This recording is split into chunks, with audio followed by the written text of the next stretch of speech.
ठिकाणी श्री विनोद शिरसाट व्याख्यानासाठी उपस्थित आहेत. साने गुरुजींनी सुरू केलेल्या साधना साप्ताहिकामध्ये गेल्या 18 वर्षापासून ते कार्यरत आहेत. सुरुवातीची 3 वर्ष युवा संपादक आणि नंतरची 3 वर्ष कार्यकारी संपादक आणि अलीकडे एकूण 12 वर्ष ते मुख्य संपादक म्हणून काम पाहत आहेत.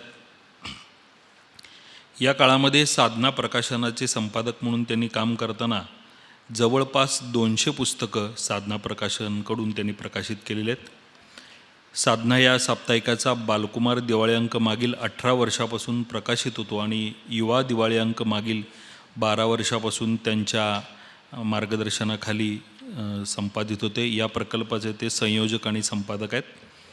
युवा संपादक आणि कार्यकारी संपादक या नात्याने साधना साप्ताहिकात दिलेल्या निवडक 50 लेखांचं सम्यक सकारात्मक या नावाने एक पुस्तक त्यांचं प्रकाशित आहे.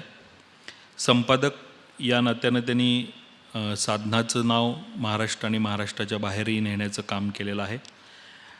त्याचबरोबर संपादक या नात्यानं त्यांनी 12 वर्षात लिहिलेल्या निवडक 100 संपादकीय लेखांचं पुस्तक प्रवाहासाठी प्रवाहाविरुद्ध या नात्यानं दुसरं पुस्तक एक प्रसिद्ध झालेलं आहे. साधनाचा डिजिटल प्रकल्प मागील 6 वर्षापासून त्यांनी सुरू केला आणि त्यामध्ये कर्तव्य हे डिजिटल पोर्टल, साप्ताहिकांचे archives, e books, audio books, video विभाग इत्यादी प्रकार त्यांनी आणलेले आहेत आणि या प्रकल्पाचे ते संयोजक आणि संपादक आहेत. महाराष्ट्र फाउंडेशन अमेरिका यांच्या साहित्य आणि समाजकार्य पुस्तकाचे पुरस्कारांचे 2010 ते 2020 ही 10 वर्ष मुख्य समन्वयक म्हणून त्यांनी काम केलेलं आहे. आपल्या जवळच शिरोळ हे गाव सगळ्यांना माहीत आहे. तर अप्पासाहेब सारे पाटील स्मृती पुरस्कार समिती जी आहे त्या समितीचे मागील 10 वर्ष ते अध्यक्ष म्हणून काम पाहत आहेत. राजकीय, सामाजिक, सांस्कृतिक विषयावर सातत्यानं लेखन केलेलं आहे. अनेक पुस्तकांचं संपादन केलेलं आहे आणि नव्यानं जे यूट्यूबवर जे पॉडकास्ट येतात, खास करून थिंक बँकमध्ये सरांचे जे व्हिडिओ आहेत ते अत्यंत पाहण्यासारखे आणि ऐकण्यासारखे आहेत. तर असं एक विविधांगी व्यक्तिमत्व आपल्यासमोर आज या ठिकाणी आलेलं आहे. मी आपणा सर्वांना विनंती करतो की टाळ्यांच्या गजरामध्ये त्यांचं स्वागत करावं आणि सरांना विनंती करतो की त्यांनी त्यांचा जो आपला विषय आहे लोकशाहीच्या 4थ्या व 5व्या स्तंभाची युती आवश्यक, सरांच्या बोलण्यातून आपल्याला अत्यंत साध्या सोप्या भाषेतली मांडणी आज प्रत्ययाचा घेता येईल. मी सरांना विनंती करतो की त्यांनी आपल्या व्याख्यानाला सुरुवात करावी. मनोरंजन मंडळाच्या या व्याख्यानमालेतलं आजचा हा 8वं सत्र किंवा 8वा दिवस आणि मनोरंजन मंडळाची जी परंपरा आहे ती जवळपास आता 50 वर्ष होत आलीत असं आत्ताच्या माघाशीच्या प्रास्ताविकातून आपल्या सर्वांच्या लक्षात आलं आहे. मनोरंजन मंडळाच्या बरोबर अन्य 2 संस्था त्याही या व्याख्यानमालेच्या आयोजनामध्ये सहभागी आहेत. दगडूलाल मर्दा फाउंडेशन आणि rotary club of Ichalkaranji central. या व्यतिरिक्त काही लहान मोठ्या संस्था सहप्रायोजक म्हणून सहभागी झालेल्या आहेत आणि ती संख्याही 10-12 पेक्षा जास्त आहे. मला याचं थोडंसं आश्चर्य, थोडासा आनंद असा वाटतो की फार दीर्घ परंपरा असलेल्या व्याख्यानमालांच्या मध्ये साधारणतः 40-50च्या नंतरच्या टप्प्यावर एक प्रकारची मरगळ येते आणि त्याचं मुख्य कारण त्या व्याख्यानमालेच्या संयोजनामध्ये नव्या संस्था, संघटना सहभागी होताना दिसत नाहीत. उद्योग, व्यापार करणारे लोक तर अजिबातच दिसत नाहीत. इचलकरंजीमध्ये जर हे घडतं आहे तर ही विशेष कौतुकाची बाब आहे आणि महाराष्ट्रातल्या अन्य अशा प्रकारच्या व्याख्यानमालांसाठी एक चांगला आदर्श किंवा वस्तुपाठ आणि अन्य शहरातल्याही उद्योग व्यापार करणाऱ्या लोकांसाठी आणि संस्था संघटनांसाठी अनुकरण करावा असा हा भाग आहे असं मला वाटतं. हा हॉल 550 ते 600 लोकांचा आहे आणि इथे 100-125 लोक उपस्थित आहेत. मुळातच कोणत्याही गंभीर आणि वैचारिक कार्यक्रमासाठी खरी गर्दी ही 100-125-150 लोकांचीच असते. पुण्यामध्ये तर आम्हाला ती तेवढी सवयच आहे. फक्त तुम्ही सगळे जरा एकूणच कोल्हापूरकर लोक आणि दक्षिण महाराष्ट्रातले लोक जास्त भव्य दिव्य स्वप्न पाहणारे आणि करणारे असल्यामुळे तुमचं इन्फ्रास्ट्रक्चरही तेवढंच असतं. त्यामुळे या व्याख्यानमालेचा जो विषय आहे त्यासाठी 100-125 ही अतिशय योग्य संख्या आहे. त्यामुळे तुम्हा सर्वांचं मीच या 3 संस्थांच्या वतीने स्वागत करतो आणि मी साधारणतः 45 ते 50 मिनिटं बोलावं असं म्हणतो आहे.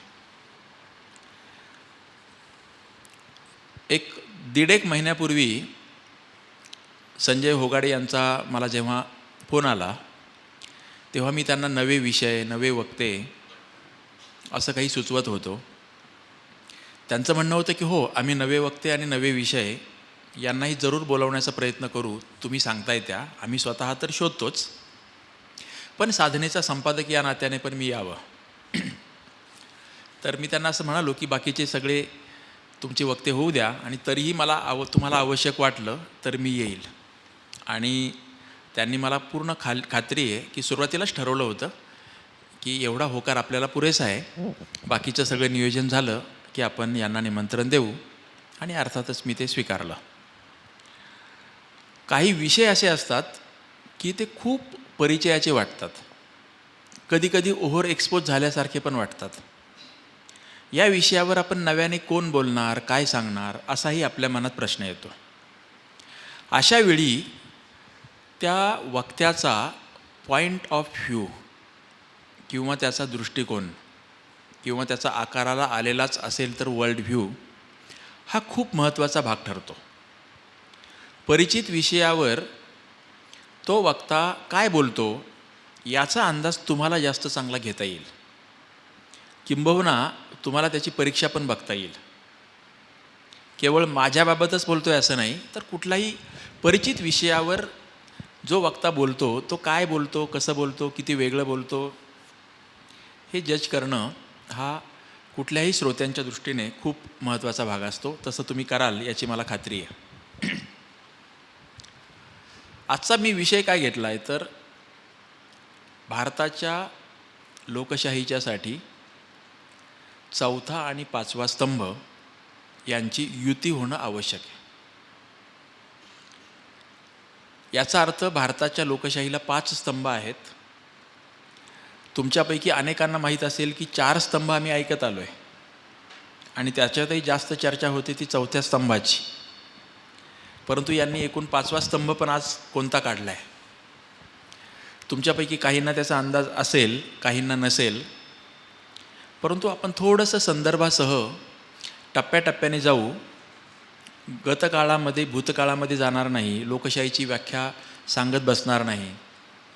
त्या 5 स्तंभांच्या विषयी आवश्यक तेवढंच थोडं विवेचन विश्लेषण करून सध्याची स्थिती काय आहे, ती स्थिती चांगली असेल तर ती अधिक चांगली कशी करता येईल, ती खराब असेल तर त्याच्यातली खराबी कशी कमी करता येईल. आणि एक चांगली गोष्ट अशी आहे की माझ्या समोर बसलेला जो श्रोतावर्ग आहे हा बराचसा संमिश्र आहे, मिश्र क्राऊड आहे, मिक्स क्राऊड आहे.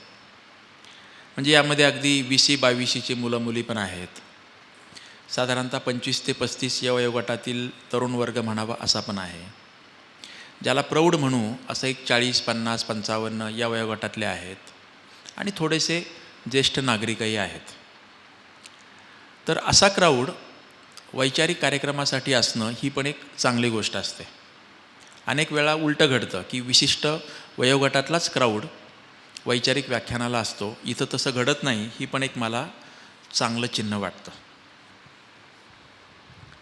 सगळ्यात पहिलं म्हणजे आपला विषय लोकशाहीच्या 5 स्तंभाबद्दल जर आपण संवाद करणार असू तर कोणाच्याही मनामध्ये असा प्रश्न येईल की लोकशाहीची स्थिती भारतात, विदेशात काय आहे.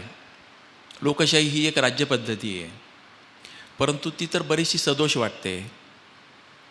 मग खरोखर सुदृढ अशी लोकशाही जगाच्या पाठीवर किती देशात आहे. भारताची लोकशाही सुदृढ म्हणता येईल का म्हणता येणार नाही. याच्या मी खूप खोलात विवेचनात जाणार नाही, पण ढोबळमानाने आपल्या विषय प्रवेशासाठी म्हणून माहिती देतो की जगभरामध्ये 195 देश लहान मोठे, चिमुकले आणि प्रचंड मोठे असे आहेत. 195 देशापैकी जिथली लोकशाही सक्षम आहे अशांची यादी जर तुम्ही वेगवेगळे सर्व्हे पहा, गुगलवर जा, किंवा युनो आणि तत्सम काही विद्यापीठांच्या संस्था, संघटना यांनी केलेले अहवाल पहा, सगळीकडे साधारणतः असं मानलं जातं की जगभरातल्या 195 पैकी साधारणतः 75 देशामध्येच लोकशाही आहे. म्हणजे जवळपास 120 देशांच्या मध्ये लोकशाही नाही. या 75 मध्येही विकसित लोकशाही म्हणता येईल किंवा सुदृढ लोकशाही म्हणता येईल अशा देशांची संख्या 25 पेक्षा जास्त नाही आहे. सदोष लोकशाही म्हणता येईल अशा देशांची संख्या 50च्या आसपास आहे. म्हणजे 75 देशामध्ये जर लोकशाही असेल तर 25 देशामध्ये सुदृढ आहे, 51 देशामध्ये सदोष आहे. उरलेल्या 120 पैकी साधारणतः 10 ते 12 देशांच्यामध्ये लष्करशाही आहे आणि त्या उरलेल्या साधारणतः 110 पैकी बहुतांश देशामध्ये अधूनमधून लोकशाही, पार्टली लोकशाही किंवा मारून मुटकून शब्द लावता येईल अशी लोकशाही, असं हे चित्र आहे. म्हणजे जग आपण 21व्या शतकाबद्दल बोलतोय आणि सगळ्या प्रकारच्या विज्ञान तंत्रज्ञानाच्या प्रगतीबद्दल बोलतोय. मानवाने अन्य प्राण्यांच्या पेक्षा किती प्रगती केली याच्याबद्दल बोलतोय. परंतु लोकशाही म्हणजे लोकांनी एकत्रित येऊन आपल्या देशाचा कारभार बघणं. ही जर माणसाच्या किंवा समूहाच्या सुसंस्कृतपणाची पहिली अट मानायची असेल, चांगला समूह आपण कोणाला म्हणतो, चांगलं कुटुंब कोणाला म्हणतो, चांगला समाज कोणाला म्हणतो? जे समूह एकत्रित येऊन सामंजस्याने वाटचाल करतात, परस्परांना मदत करतात, सहकार्य करतात, परस्परांच्या मदतीने संपूर्ण समूहाचा विकास करतात, त्यातल्या व्यक्तींचा विकास होतो, याला आपण समंजस आणि चांगला समूह असं ढोबळमानाने म्हणतो. हाच निकष जर जागतिक स्तरावरील 195 देशांना लावायचा असेल तर फक्त 25 देशामध्ये सुदृढ लोकशाही आहे.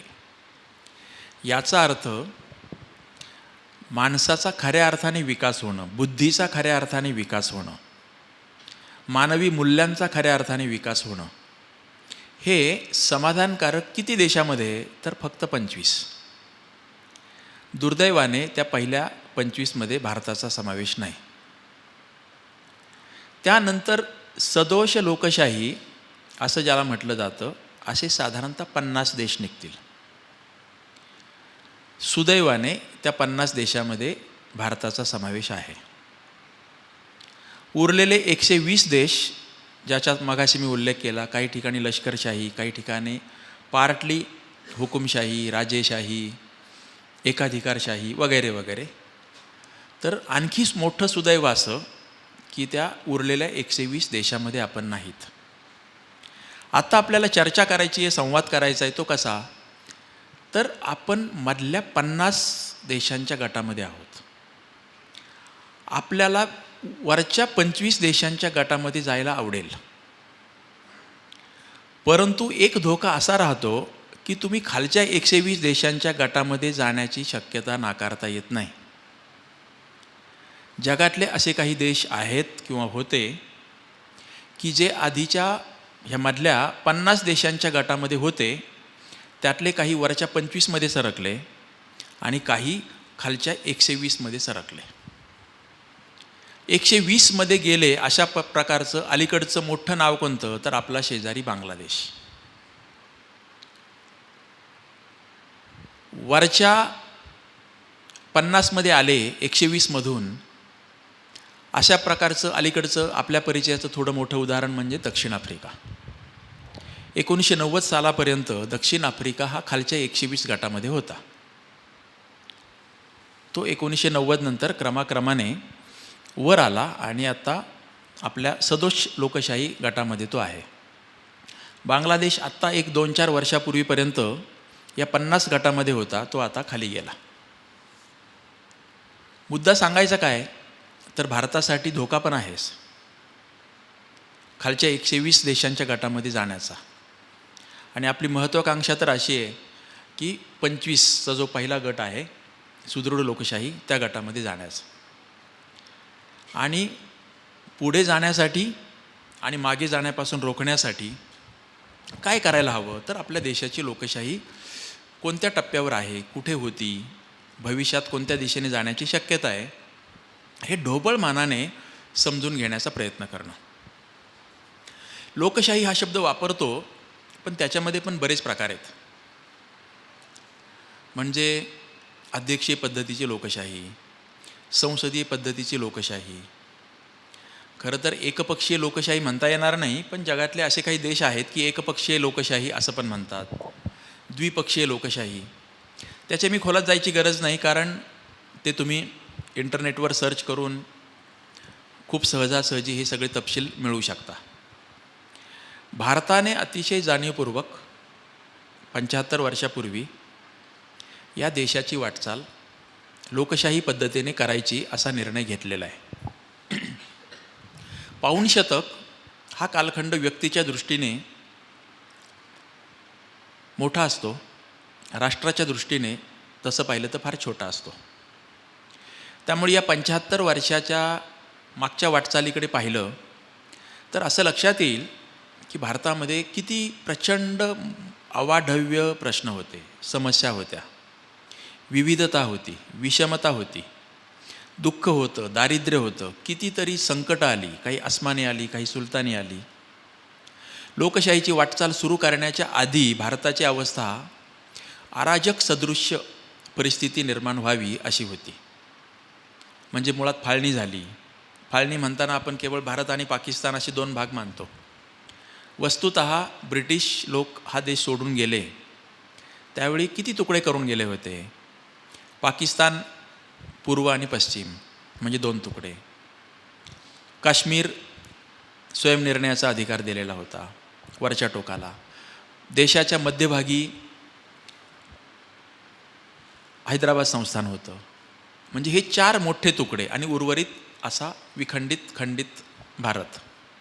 5 तुकडे करून 15 ऑगस्ट 47ला ब्रिटिश भारतातून गेलेले होते. नंतर मग आपण हैदराबाद आपल्यामध्ये ठेवण्यात, काश्मीर आपल्यासोबत ठेवण्यात यश मिळवलं. आणि मग पाकिस्तानचेच 2 तुकडे झाले आणि बांगलादेश आणि आत्ताचा पाकिस्तान असे 2 राष्ट्र झाले. अशा पार्श्वभूमीवर भारताने या 75 वर्षात दुसऱ्या 50 गटामध्ये स्थान मिळवलेलं असेल तर ही किमान पातळीवर समाधानाची बाब आहे. भारताच्या सभोवतालच्या देशामध्ये जर पाहिलं तर परिस्थिती तशी नाही. श्रीलंकेची स्थिती पण त्यातली त्यात बरी होती, पण मगाशी मी म्हणालो तसं श्रीलंकासुद्धा त्या 50च्या गटातून आता 120मध्ये गेलेलं आहे.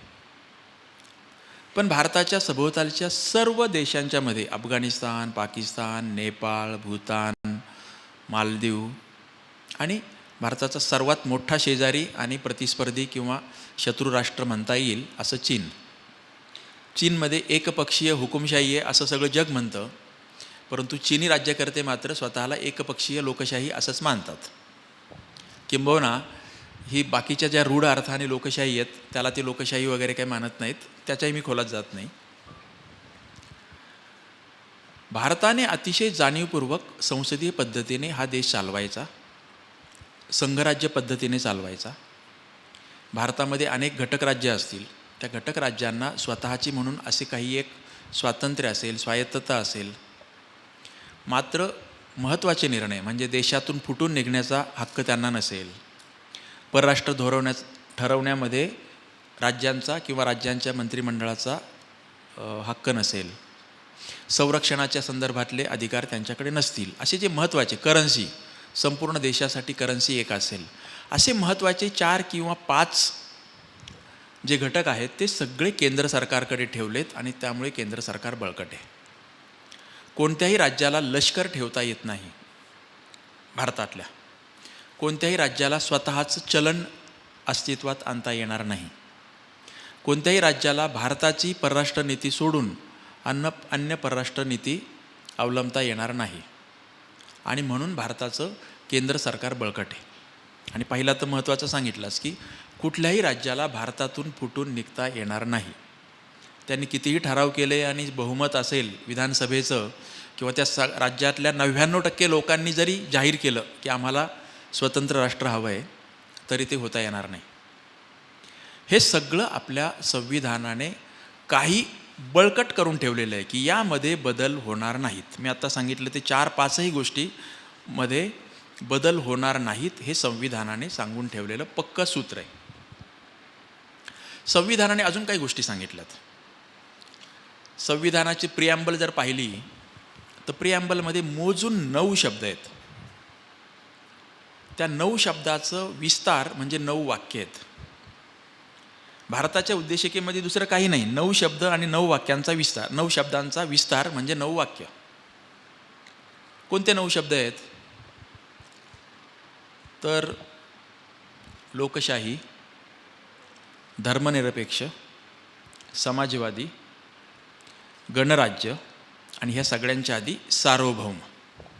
म्हणजे सार्वभौम, लोकशाही, धर्मनिरपेक्ष, लोकशाही, गणराज्य, हे 5 शब्द आहेत.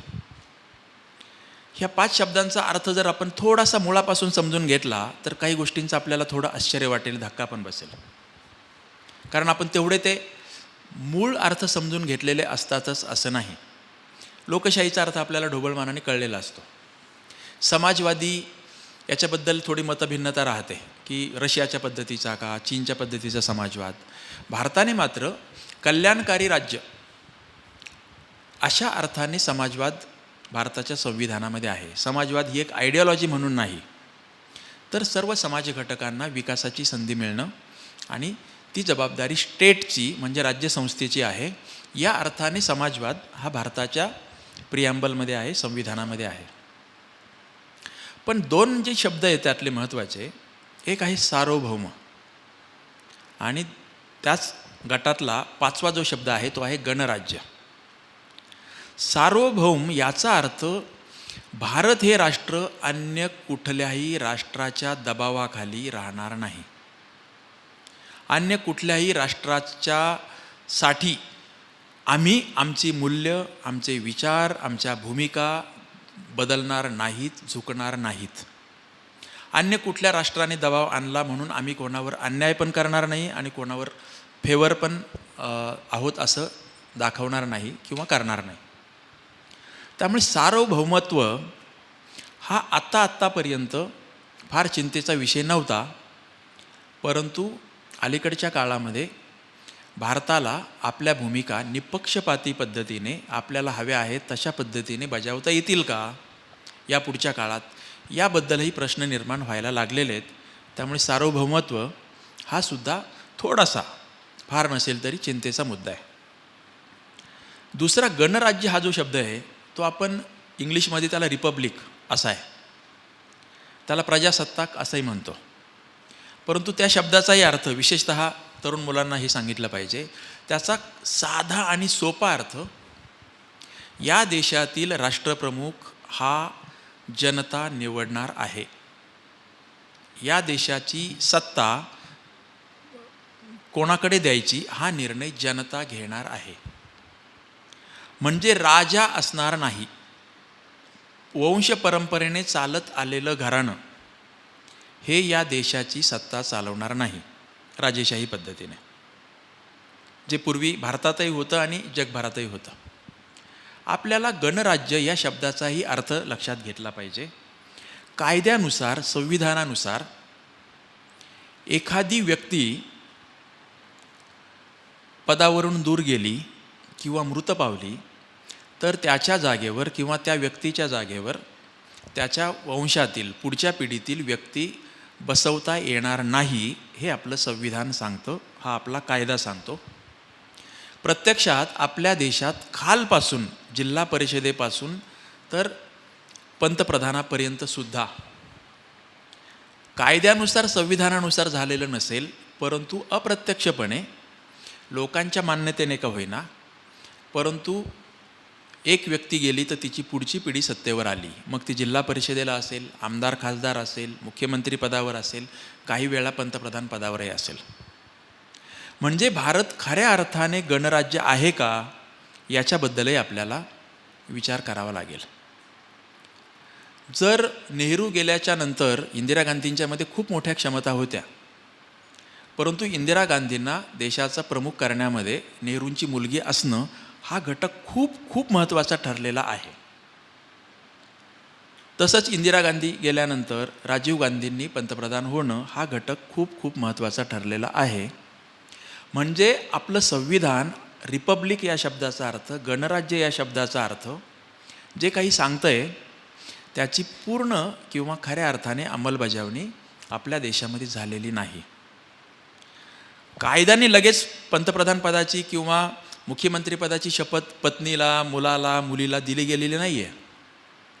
परंतु त्यांचं गारूड, पक्षीय रचना, लोकांचं मानस यातून असं लक्षात येतं की आपण खऱ्या अर्थाने गणराज्य या संज्ञेला पात्र नाही. सार्वभौमत्वाबद्दल भारताने अजून तरी अन्य कुठल्याही राष्ट्राच्या दबावाखाली येऊन खूप मोठ्या घोडचुका केल्यात असं दिसत नाही.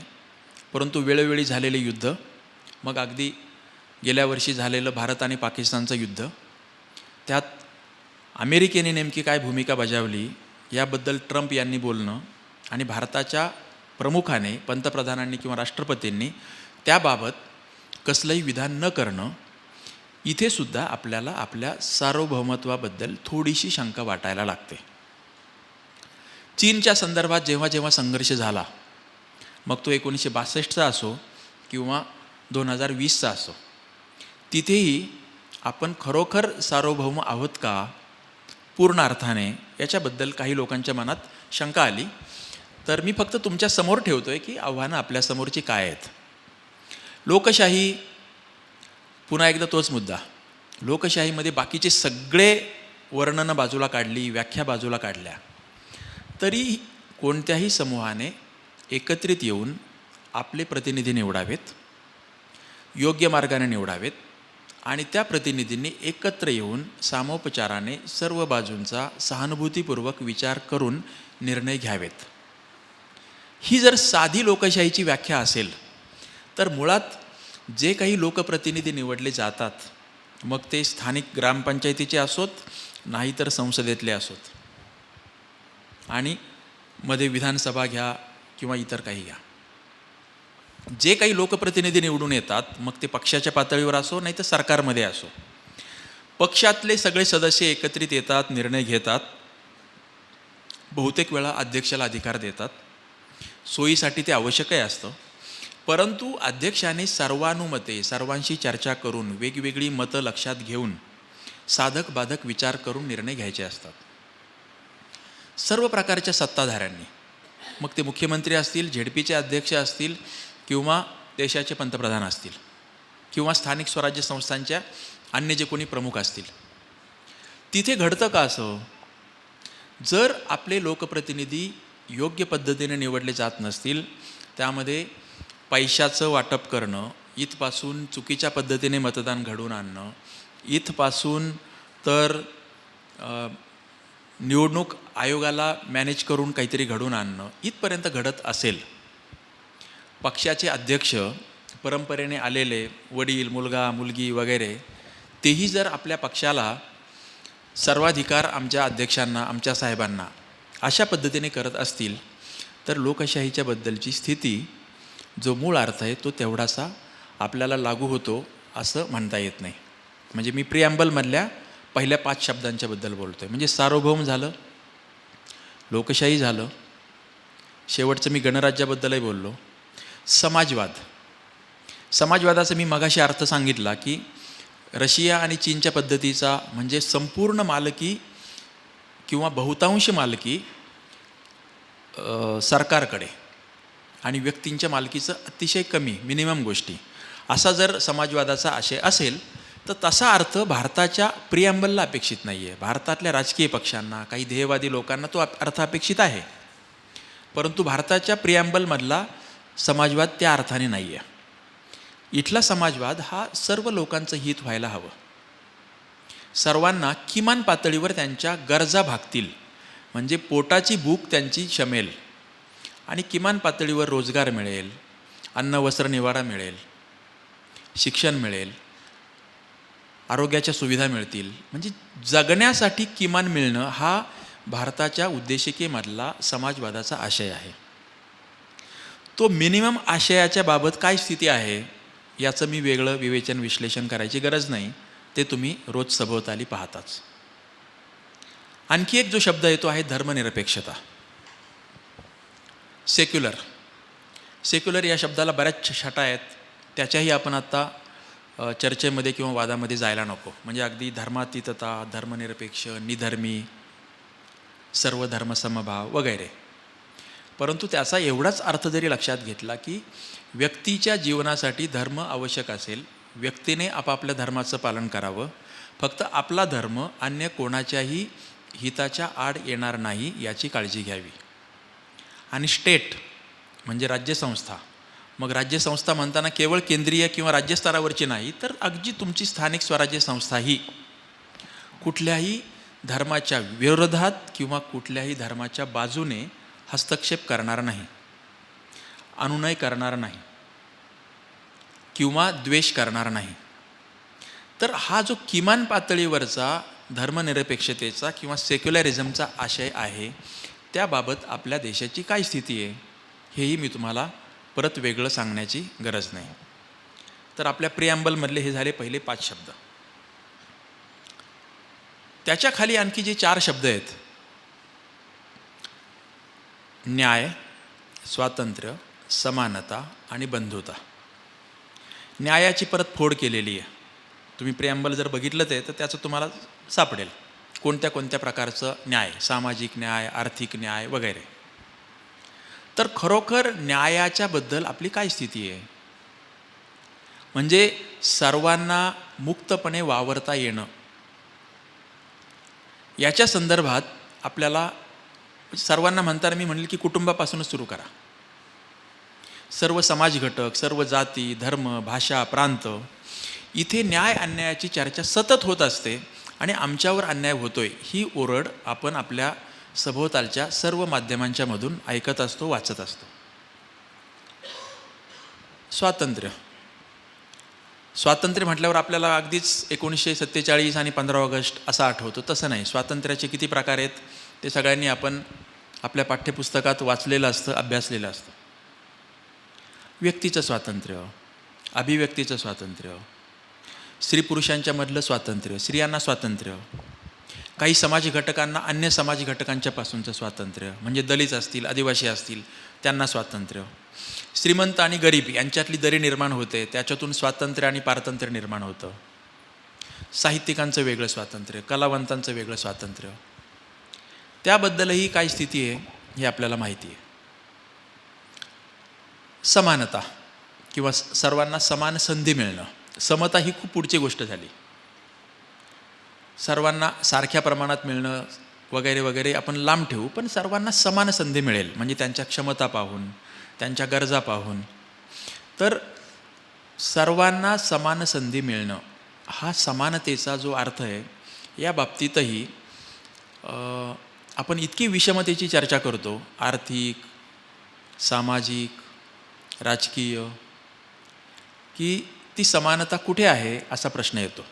म्हणजे खूप तपशील द्यायची गरज नाही आहे, परंतु या देशामध्ये जर समजा 15% लोकसंख्या मुस्लिमांची आहे आणि 140 कोटीपैकी साधारणतः 20-22 कोटी लोक मुस्लिम आहेत, तर भारताच्या मंत्रिमंडळामध्ये एकही मंत्री मुस्लिम नाही.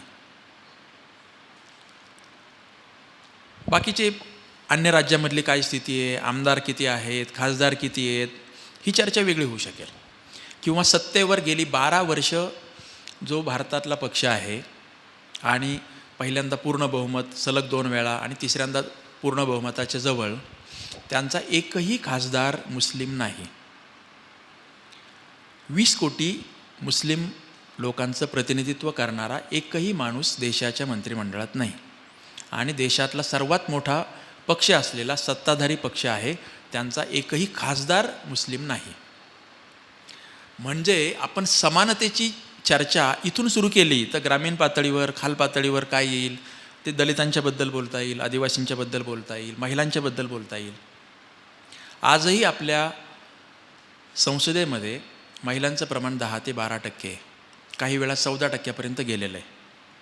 महिलांचं प्रमाण भारताच्या लोकसंख्येत जर 50% आसपास आहे आणि 33% आपण किमान मान्य केलं आहे, खरं तर ते 50% असायला पाहिजे, पण 33 पण सोडा, 50 सोडा, किमान 25% तरी. भारताच्या संसदेमध्ये 14-15% पुढे महिला कधीच नव्हत्या. म्हणजे प्रतिनिधित्वाची ही स्थिती आहे. मंत्रिमंडळात, कुठल्याही राज्याच्या मंत्रिमंडळामध्ये महिलांचं प्रमाण किती आहे? महाराष्ट्र घ्या किंवा दक्षिणेकडचे राज्य घ्या, नाहीतर केंद्र सरकार घ्या. 1, 2, 3, 5 याच्या पलीकडे महिलांचं प्रमाण नाही. त्यामुळे समानतेबद्दल आपण जे बोलतो आहे आपल्या प्रिॲम्बलमध्ये, तेही किती दूर दूर आहे हे नुसते छोटे छोटे उदाहरणं घेतले तरी लक्षात येईल. बंधुताबद्दल तर मग विचारायलाच नको. म्हणजे रोज सकाळी आम्ही विरुद्ध ते अशी पक्षामध्ये चर्चा आहे, धर्मामध्ये चर्चा आहे, जातीमध्ये चर्चा आहे, जातीच्या अंतर्गत गटागटामध्ये चर्चा आहे. मग ते थेट ब्राह्मण असोत किंवा दलितांच्यामध्ये असोत किंवा मराठा समाजातले असोत, नाहीतर ओबीसीमध्ये असोत. ओबीसीमध्येही त्याच्यातही गट तट कनिष्ठ श्रेष्ठ आहेत. SC ST मध्येही तोच प्रकार आहे, ब्राह्मणांच्यामध्ये तर आहेच आणि मराठा समाजातही आहे. त्यामुळे बंधुतेच्या बाबतही आपण किती कोस दूर आहोत हे आपल्या लक्षात येतं. मी तुम्हाला प्रिॲम्बलमधले हे 9 शब्द घेऊन खूप वरवरचं विवेचन केलं आहे किंवा फक्त नजरेसमोर काही गोष्टी आणल्यात की ज्या तुमच्या माझ्या परिचयातल्या आहेत. याच्याबद्दल आपण काही वेळा बोललेलो आहेत. मी फक्त त्या एकत्रित आणल्यात आणि थोड्याशा उघड्या करून दाखवण्याचा प्रयत्न केला आहे. तुम्ही या प्रत्येक घटकावर कितीतरी वेगळा अधिक चांगला विचार करू शकता, माझ्यापेक्षाही जास्त. जर थोडं उत्खनन केलं तर बऱ्याच अस्वस्थ करणाऱ्या गोष्टी सापडत जातील. असा हा आपला देश सदोष लोकशाहीमध्ये आहे, 50 देशांच्या गटामध्ये आहे. आपण सर्वजण, मला खात्री आहे की तुम्ही काय मी काय, आपण सर्वजण राष्ट्रभक्त आहोत, देशप्रेमी आहोत. आपल्यामध्ये अनेक दोष असतील, पण आपल्या सगळ्यांना निश्चितपणे असं वाटतं की माझा देश हा अधिक पुढे जावा, माझा देश हा अधिक सुखी समृद्ध संपन्न व्हावा. त्याच्यात असं असेल की मला अधिक मिळावं, हे ओके, परंतु देश अधिक बलवान व्हावा, अधिक समृद्ध व्हावा, सार्वभौम व्हावा, सुखी संपन्न व्हावा. आणि स्वाभाविकच तुम्हाला म्हणाला कोणालाही वाटणं स्वाभाविक आहे की आमचा देश पहिल्या 25 जावा लोकशाहीच्या बाबत. मग पहिल्या 25 जर जायचं असेल तर लोकशाहीच्या पद्धतीने कारभार व्हायला पाहिजे. ते पहिले 25 देश काय आहेत? तर सर्व समाज घटक जास्तीत जास्त एकजिनसी आहेत. सर्व समाज घटकांच्या मधले द्वेष भावना कमी आहे, दुरावा कमी आहे, विषमता कमी आहे, बेरोजगारीचे प्रश्न कमी आहेत. सर्वजण जास्तीत जास्त आनंदी, सर्वांना शिक्षण मिळणं, आरोग्य मिळणं, रोजगार मिळणं, प्राथमिक गरजा भागवणं, ह्या निकषावर लोकशाही ठरते आणि ते एकत्रित येऊन करतात, म्हणून ते पुढे गेलेले आहेत. भारतालाही त्या दिशेने जायला हवं, याबद्दल आपल्या सर्वांचं एकमत आहे. मग जर आपलं एकमत असेल आणि भारताने या 50च्या गटातून वरच्या 25च्या गटात जायचं असेल, तर मग भारताच्या लोकशाहीचे जे 4 आधारस्तंभ आपण सर्वजण पाठ्यपुस्तकातून वाचून आलो, काही प्रमाणात समजून घेऊन आलो, तर त्या 4 स्तंभांचा थोडा विचार करायला पाहिजे. आणि मग मी म्हणतोय तो 5वा स्तंभही त्याच्यातच कसा जोडता येईल हेही आपण बघू. परत मी त्याच्या खूप खोलात जाण्याची गरज नाही की 4 स्तंभ कोणते आहेत. तर पहिला स्तंभ संसद आहे, दुसरा न्यायसंस्था आहे आणि तिसरा कार्यपालिका किंवा कार्यकारी मंडळ, म्हणजे सरकार आणि प्रशासन, निवडून दिलेलं सरकार आणि नियुक्त केले गेलेले प्रशासकीय अधिकारी. खरं सांगायचं तर भारताच्या संविधानामध्ये 3 स्तंभ आहेत लोकशाहीचे. संविधानामध्ये 4थ्या स्तंभाचा उल्लेख नाही. या 3 स्तंभांना काही एक निश्चित आणि निर्णयात्मक अधिकार दिलेले आहेत. या पहिल्या 3 स्तंभांना काही अधिकार दिलेत, काही कर्तव्य दिलेत, जबाबदाऱ्या दिल्यात. अधिकार चांगलं करण्यासाठी पण दिलेत, वाईट करण्यासाठी पण दिलेत. जबाबदाऱ्या चांगलं करण्यासाठी पण दिलेत, वाईट करण्यासाठी पण दिलेत. कर्तव्याच्या बाबतही तेच. जर ते नाही केलं तर शिक्षासुद्धा ह्या तीनही स्तंभातल्या लोकांनाच होते. चांगलं केलं तर त्यांना रिवॉर्ड मिळण्याची सुविधासुद्धा या पहिल्या 3 स्तंभांच्या बाबतच. त्याच्यामध्येही एका बाजूला संसद आणि दुसऱ्या बाजूला न्यायमंडळ, न्यायपालिका, ह्या दोन्हीच्या मध्ये आहे तो कार्यकारी मंडळ. तो ह्या तिन्हीच्या मधला महत्त्वाचा दुवा आहे. म्हणजे कार्यकारी मंडळ म्हणजे पंतप्रधान आणि त्यांचं मंत्रिमंडळ आणि राष्ट्रपती आणि त्यांचे प्रशासकीय अधिकारी, केंद्र सरकारच्या अंतर्गत येणारे सर्व. तसाच प्रकार मुख्यमंत्री, राज्यपाल, मुख्यमंत्र्यांचे सचिव आणि राज्यसेवेत असलेले सर्व अधिकारी. तसंच सगळं स्थानिक स्वराज्य संस्थांच्या पातळीवर, अगदी ग्रामपंचायतीच्या पातळीवर.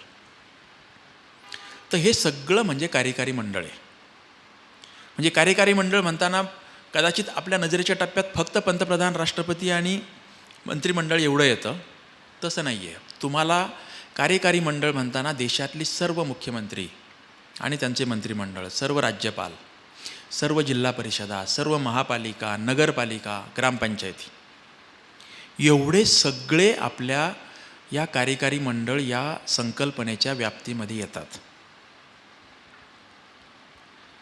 न्यायपालिका म्हणताना उच्च न्यायालय, सर्वोच्च न्यायालय आणि खालचे तालुका, जिल्हा वगैरे वगैरे सगळे. तर एका बाजूला न्यायपालिका, दुसऱ्या बाजूला कार्यपालिका, आणि मग मी संसद हा शब्द जरी आपल्या सोयीसाठी वापरलेला असला तरी त्यामध्ये मला विधिमंडळंसुद्धा अपेक्षित आहेत. त्यामध्ये स्थानिक स्वराज्य संस्थांची जी काही कार्यवाही होते, निवडून आलेले सदस्य आहेत, त्यांच्या बैठका होतात निर्णय घेण्यासाठी, ते सर्व अभिप्रेत आहेत. तर भारताची जी संसद आहे ती जनतेमधून निवडून आलेल्या प्रतिनिधींची आहे. संसदेची रचना बघा, 2 सभागृह आहेत. ज्यांना थेट जनतेतून निवडून येता येणार नाही त्यांच्यासाठी वेगळी राज्यसभा केली. तसाच प्रकार विधानसभा आणि काही राज्यांच्या विधान परिषदा आहेत. जनतेचे निवडून आलेले प्रतिनिधी काय करणार आहेत संसदेमध्ये? तर ते कायदे करणार आहेत. म्हणून त्याला कायदे मंडळ म्हटलं जातं संसदेला. खरं तर सगळ्या लोकसभेच्या आणि राज्यसभेच्या खासदारांचं काम काय आहे? आपण बराच वेळा की खासदाराकडे, आमदाराकडे जी कामं घेऊन जातो, कोणाला नोकरी लावण्याचं असेल, कोणाला काहीतरी परवानगी मिळवून देण्याचं असेल, तर भारताच्या संविधानाने खरं तर ही कामं अधिकृतपणे संसद सदस्याकडे दिलेली नाहीत. त्यांनी कायदे करणं हे त्यांचं मुख्य काम आहे. कायदे करण्यासाठी वेगवेगळे विषय उचलून धरा. केवळ स्वतःच्या मतदारसंघापुरते अधिकार ठेवलेले नाही आहेत. तुम्ही देशातला कुठलाही प्रश्न उचलून धरू शकता. म्हणजे आपल्या खासदारांना आपल्याला असं वाटतं की त्याने किंवा तिने आपल्या प्रश्न घेऊन जावेत आणि संसदेमध्ये उचलावेत. तसं अपेक्षित नाही आहे. म्हणजे हे अपेक्षित आहे पण एवढंच अपेक्षित नाही आहे. आपल्या खासदारांनी राज्याचा पण विचार करावा, देशाचा पण विचार करावा, परराष्ट्र धोरणाचा पण अभ्यास करावा, संरक्षण धोरणाचा पण अभ्यास करावा, अर्थकारणाचाही अभ्यास करावा. हे सगळं भारताच्या संविधानाला अपेक्षित आहे. सर्व आमदार खासदारांना कायदे मंडळाची भूमिका ही फुल टाईम जॉब दिलेला आहे.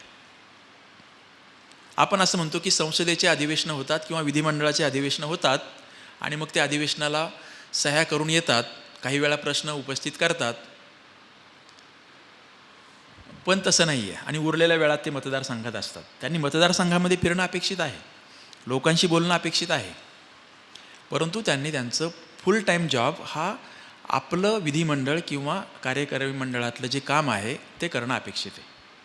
त्यासाठी दिल्लीत किंवा मुंबईमध्ये फक्त अधिवेशनाच्या काळामध्ये राहणं किंवा थांबणं अपेक्षित नाही आहे. या संदर्भात आपल्या सर्व आमदारांची आणि खासदारांची काय स्थिती आहे? त्यांना आपल्या मतदारसंघातलेच प्रश्न किती माहिती आहेत, किती लावून धरता येतात, किती उठवता येतात, आणि कायदे बनवण्याच्या प्रक्रियेमध्ये किती सहभागी होता येतं, याबाबतच निराशाजनक स्थिती आहे. मग आपल्या आमदारांनी आणि खासदारांनी म्हणजे आमदार असतील तर त्यांनी राज्याचा विचार केला पाहिजे. माझ्या राज्याचा विचार करणं, केवळ माझ्या विधानसभा मतदारसंघाचा नाही. माझ्या राज्याचे प्रश्न कोणते आहेत, या राज्याच्या हितासाठी कोणते कायदे व्हायला हवेत, कोणते कायदे रद्द करायला हवेत, माझ्या राज्याची धोरणं कशी असली पाहिजेत, माझ्या राज्याने केंद्र सरकारशी कुठे संघर्ष केला पाहिजे आणि कुठे सामंजस्य दाखवलं पाहिजे, माझ्या राज्याने अन्य राज्यातल्या लोकांशी कसे संबंध ठेवले पाहिजेत किंवा आदानप्रदान केलं पाहिजे, ही सगळी कामं विधानसभेच्या सदस्यांची आहेत. भारतीय संविधानाने जे त्यांना सोपवलेलं काम आहे, फुल टाईम जॉब आहे, त्याबाबत आपले विधानसभा सदस्य कुठे आहेत याचा तुम्ही विचार करा. तर मी बोललो ते कायदे मंडळाची स्थिती. न्यायपालिकेबद्दल फार जास्त बोलणं योग्य नाही, परंतु खालपासून वरपर्यंत गेल्या काही वर्षात एकूण न्यायपालिकेच्या निर्णयाबद्दल जी अस्वस्थता आहे, आश्चर्य व्यक्त केलं जातं की हा निकाल कसा दिला किंवा ह्या निकालाला इतका उशीर का लावला, हे काहीच कारण नसताना का लटकत ठेवलं. सर्वोच्च न्यायालयाने सुद्धा निर्णय लटकत ठेवणं, गरज नसताना लटकत ठेवणं, काही वेळा तर ब्लंडर मिस्टेक वाटतील, उघड पक्षपात वाटेल.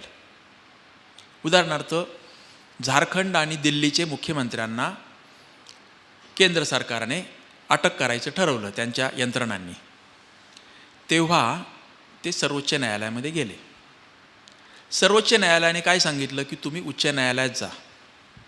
आता या देशामध्ये जर 35 घटक राज्य आहेत, त्याच्यातले 2 निवडून आलेल्या राज्यांचे मुख्यमंत्री, त्यांच्यावर केंद्र सरकार काहीतरी कारवाई करतं आहे, ते ऐकून घेण्यासाठी सुद्धा जेव्हा सर्वोच्च न्यायालय तयार नाही, तर यापेक्षा अधिक कोणता महत्त्वाचा विषय असू शकणार आहे.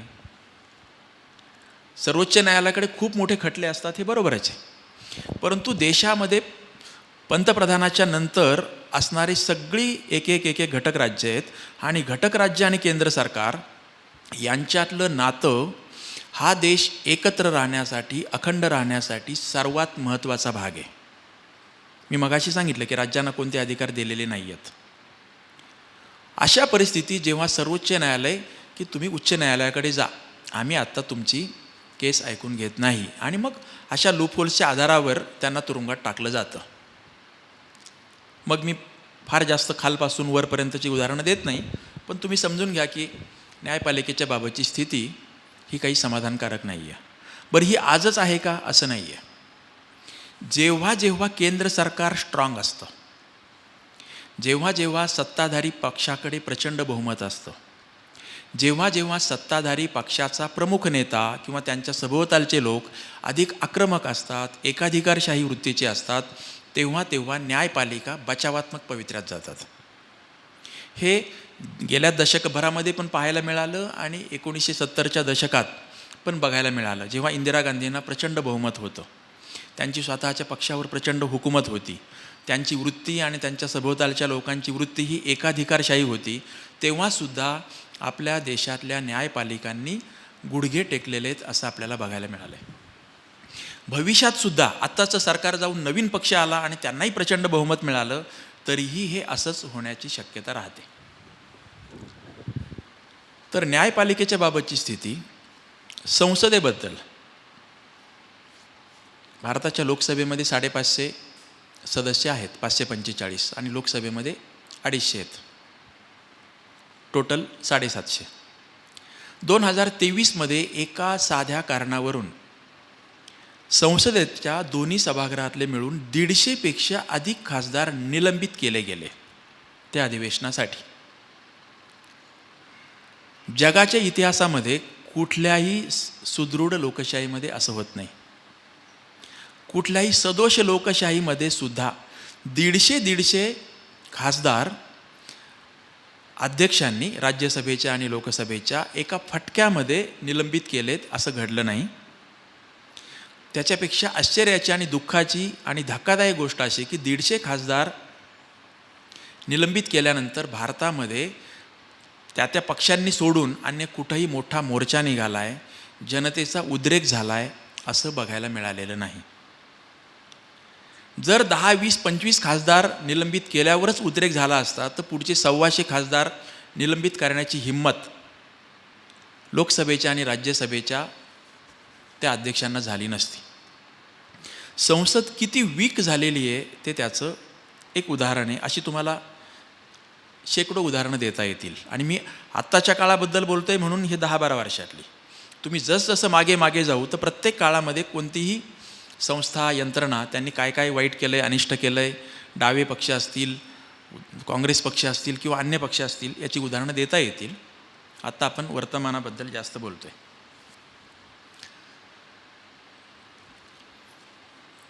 म्हणजे कायदेमंडळ झालं आणि न्यायमंडळ झालं, संसद झाल्या, न्यायपालिका झाल्या. ज्याला कार्यकारी मंडळ म्हणतो, म्हणजे सरकारं केंद्राची असोत किंवा राज्याची असो, तर गेल्या 12 वर्षामध्ये आपल्या देशामध्ये एकाच पक्षाचं सरकार आहे, एकच नेता पंतप्रधान आहे, त्याच्या भोवतीचं मंत्रिमंडळ, पक्षाचा पूर्ण पाठिंबा आहे. आणि अन्य राज्यामध्येही भाजपची म्हणजे याच पक्षाची बऱ्याच ठिकाणी सत्ता आहे. अगदी 2/3 राज्य कमी अधिक फरकाने सत्ता आहेत अशी आहेत. इतकं सगळं असताना, म्हणजे पूर्ण बहुमत राज्यामध्ये असताना किंवा बहुमताच्या जवळ गेलेले असताना, अनेक लहान लहान पक्ष, प्रादेशिक पक्ष फोडणं, मोठ्या पक्षातले अनेक नेते आयात करणं, हे का करावं लागतं? हे का केलं आहे? केवळ सत्ता टिकवणं एवढंच असेल तर कितीतरी वेळा असं घडलं की तुमच्याकडे पूर्ण बहुमत आहे, तरीही तुम्ही अन्य पक्ष फोडता. सर्व प्रकारचे वैध आणि अवैध मार्ग अवलंबून, साम दाम दंडभेद हा आता अगदीच कॉमन विषय झाला आहे, वापरून गुळगुळीत झाला आहे. राज्यपालांच्या भूमिका कशा राहिल्या? कोणत्याही काळातल्या राज्यपालांच्या भूमिका नेहमीच वादग्रस्त राहिल्यात, काँग्रेसच्याही काळातल्या. परंतु गेल्या 12 वर्षातल्या राज्यपालांच्या भूमिका कधी नव्हे इतक्या सदोष आहेत. सर्व प्रकारच्या तपास यंत्रणा, सांगायची गरज नाही, ED असो, CBI असो आणि अन्य ज्या काही यंत्रणा आहेत त्या, रिझर्व्ह बँक असोत, कॅग असो, तर कार्यपालिकेच्या बाबत स्थिती कोणताही लोकशाही प्रेमी, देशप्रेमी नागरिक असेल तर तो म्हणेल हे काही समाधानकारक नाही आहे. कोणाला कमी का जास्त असमाधान वाटेल हा भाग वेगळा, परंतु जे आहे ते चांगलं नाही आहे. एक मुद्दा लक्षात घ्या की लोकशाहीच्या जे काही गुण द्यायचे असतात की किती विकसित आहे किंवा किती अविकसित आहे किंवा किती मिश्र आहे, तर त्याच्यातले बाकीचे सगळे मगाशी मी सांगितलं ते घटक आहेतच. परंतु त्यातला सर्वात महत्त्वाचा घटक असा असतो की फ्री अँड फेअर पद्धतीने निवडणुका त्या देशामध्ये होतात का? त्या देशातला निवडणूक आयोग स्वायत्त आहे का? त्या देशातला निवडणूक आयोग सत्ताधारी पक्ष आणि विरोधी पक्ष यांना समान पद्धतीने वागवतो का? त्या देशातला निवडणूक आयोग पारदर्शक आहे का? त्या देशातला निवडणूक आयोग सर्व प्रकारच्या प्रश्नांना उत्तरं देण्यासाठी सक्षम आहे का? भारताचा 2014-15च नाही तर जवळपास 18-19 पर्यंत निवडणूक आयोग याबाबत बराच अव्वल स्थानी होता जागतिक क्रमवारीमध्ये. गेल्या 7-8 वर्षामध्ये त्याचं स्थान खूप घसरलेलं आहे. अजून त्याचे सर्वे वगैरे येत राहतील पुढचे, पण प्रचंड घसरलेलं आहे. आणि हे केवळ लोकांनी केलेल्या अहवालाच्याबद्दल नाही बोलत, केवळ राजकीय पक्षांनी केलेल्या टीकेच्याबद्दल नाही बोलत, केवळ प्रसारमाध्यमांच्यामधून काय ओरड होते याबद्दल नाही बोलत. सर्वसामान्य माणसांनाही निवडणुकीच्या संदर्भातला असा अविश्वास निर्माण होणं म्हणजे भारताच्या निवडणूक आयोगाची विश्वासार्हता झपाट्याने खाली आलेली आहे, हे त्याचं चिन्ह आहे. जर निवडणुकाच फ्री अँड फेअर पद्धतीने होत नसतील, म्हणजे याचा अर्थ तुमच्या केंद्रीय सत्तेने या 12 वर्षाच्या काळामध्ये एकेका घटकावर ज्या प्रकारे वर्चस्व मिळवत आणलेलं आहे, मग ते संसदेवर असेल, न्यायपालिकेवर असेल, प्रशासनातल्या वेगवेगळ्या पदावर असेल, इथपासून तर सगळ्यात शेवटचा टप्पा इथे आलेला आहे. आणि म्हणून मला स्वतःला असं वाटतं, मला स्वतःला म्हणजे व्यक्ती म्हणून तुम्ही केवळ माझ्याकडे बघू नका. 12 वर्ष मराठीतलं एक वैचारिक आणि परिवर्तनवादी नियतकालिक चालवणाऱ्या संपादकाला असं वाटतं, असा तुम्ही अर्थ घ्या. संपादकाचा रोल काय असतो? ते लेख छापून आणणं, प्रसिद्ध करणं वगैरे वगैरे सोडा. संपादकाचा रोल एकाच वाक्यात सांगायचा तर आपला सभोवताल अधिकाधिक चांगला समजून घेणं आणि अधिकाधिक चांगल्या पद्धतीने समजावून देणं, हे एका वाक्यामध्ये संपादकाचा रोल आहे.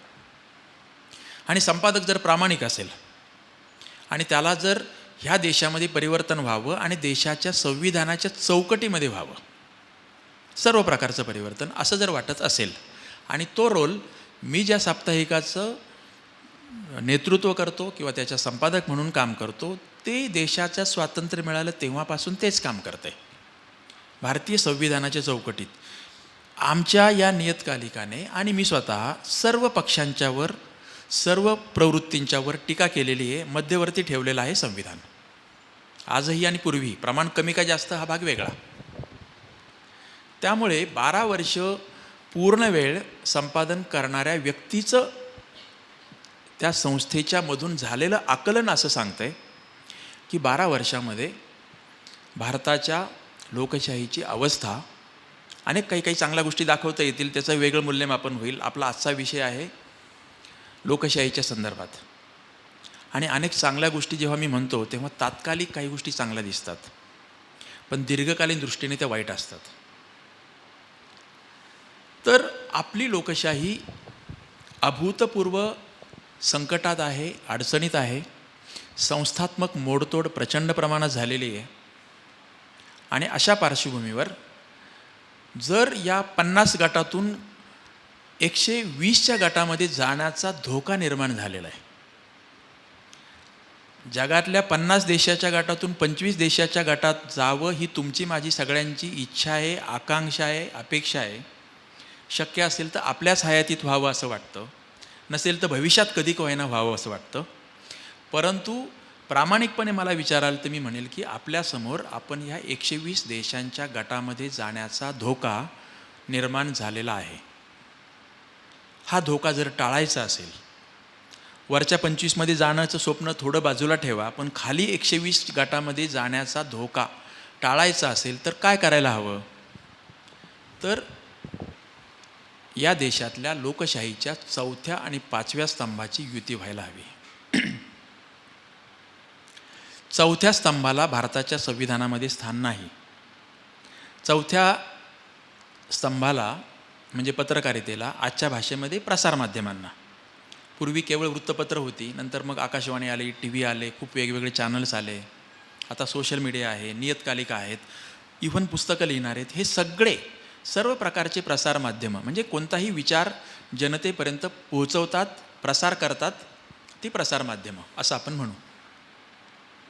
तर ही सगळी प्रसारमाध्यमं म्हणजे 4था स्तंभ आहे. या 4थ्या स्तंभाला कोणतेही वेगळे अधिकार नाहीत. जे पहिल्या 3 स्तंभाला अधिकार आहेत आणि जबाबदाऱ्या आहेत, 4थ्या स्तंभाला जबाबदाऱ्या पण दिलेल्या नाहीत काहीच, आणि अधिकारही दिलेले नाही आहेत. आपण अभिव्यक्ती स्वातंत्र्याची नेहमी चर्चा करतो. सर्वसामान्य नागरिक आणि कोणत्याही TV चॅनलचा, नियतकालिकाचा, दैनिकाचा संपादक या दोघांच्या अभिव्यक्ती स्वातंत्र्यामध्ये किंचितही फरक नाही. सर्वसामान्य माणसाला जे बोलण्याचा आणि लिहिण्याचा अधिकार आहे तेवढाच आणि तेवढाच अधिकार हा संपादकाला आहे, TV चॅनलचा असो नाही तर इंग्रजी वृत्तपत्राचा असो. जसं पहिल्या 3 स्तंभांना अधिकारही दिलेत आणि काही जबाबदाऱ्या पण सोपवल्यात, तसं यांच्यावर जबाबदाऱ्या पण सोपवलेल्या नाही आहेत. की तुम्ही नियमितपणे वृत्तपत्र काढा, तुम्ही सत्ताधाऱ्यांच्यावर टीका करा, तुम्ही विरोधी पक्षाची भूमिका बाजवा, असं संविधानाने काही सांगितलेलं नाही आहे आणि त्यासाठी कसलं प्रोटेक्शन पण दिलेलं नाही आहे. पण ह्या 4थ्या स्तंभ हे शब्द, हे लेबल बहुतांश वेळा 4थ्या स्तंभाने स्वतःला लावलेलं आहे. म्हणजे प्रसारमाध्यमातल्या लोकांनी स्वतःला म्हणून घेतलं आहे की आम्ही लोकशाहीचा 4था स्तंभ आहेत, आणि ती ज्या प्रकारचं काम करतात त्यासाठी लोकांनी त्यांना म्हटलेलं आहे की तुम्ही 4था स्तंभ आहात. आता प्रसारमाध्यमातल्याच लोकांनी स्वतःला म्हणून घेतलं का इतरांनी त्यांना पहिल्यांदा चौथा स्तंभ हे लेबल लावलं, याचा शोध घ्यायला पाहिजे. तसं काही मला अजून सापडलेलं नाही आहे की कोणी कोणाला म्हटलं ते, परंतु आपण स्वीकारलं ते. अशा या चौथ्या स्तंभाची अडचण काय असते, जर अधिकारही नाही आहेत आणि जबाबदाऱ्या पण नाही आहेत, तर माझं नियतकालिक, माझं टी व्ही चॅनल, माझं वृत्तपत्र आर्थिक दृष्टीने सक्षम करायचं, माणसं गोळा करायची, टीका टिप्पणी करायची, रोष ओढून घ्यायचा वरच्या सत्ताधाऱ्यांचा आणि स्थानिक सत्ताधाऱ्यांचा, लोकांचं प्रबोधन करायचं, हे सगळी कामं सगळ्या चढ उतारासह, सर्व प्रकारच्या असुरक्षिततेसह, धोक्यासह, सर्व प्रकारचे धोके आहेत की पोलीस कारवाई होईल, गुंड काहीतरी मारहाण करतील, आपली आर्थिक नाकेबंदी होईल वगैरे वगैरे. तरीही हा चौथा स्तंभ आपापल्या स्तरावर काम करत आला आहे. अगदी चिमुकली गाव पातळीवरची नियतकालिका असतील आणि भांडवलदारांची मोठी मोठी दैनिकं असतील किंवा टी व्ही चॅनल्स असतील, आणि हे सर्व काम करत आलेत. त्यांच्यामध्ये पण अनेक दोष आहेत. अगदी जाहिरातीचं काय होतं, पेड न्यूजचं काय होतं, चुकीच्या बातम्या दिल्या जातात का, कोणाच्या तरी बाजूने फेवर वगैरे वगैरे, हे सगळ्या गोष्टी आहेत. पण मूलतः एक लक्षात घेतलं पाहिजे की उरलेल्या 3 स्तंभाची जशी परस्परांशी हात मिलीभगत असते, हात मिळवणी असते, तसं प्रसारमाध्यमातलं असं नाही घडत की ह्या दैनिकाचा संपादक आणि त्या नियतकालिकाचा संपादक एकत्र आलेत आणि त्यांनी काहीतरी प्लॅनिंग केलं आहे, असं नाही घडत. कारण हे एकसंध नाही आहेत. तिथं जशी हायरार्की असते की वरून एक अधिकार आला, प्रशासनात असो किंवा न्यायपालिकेत असो, तसं इथे नसतं.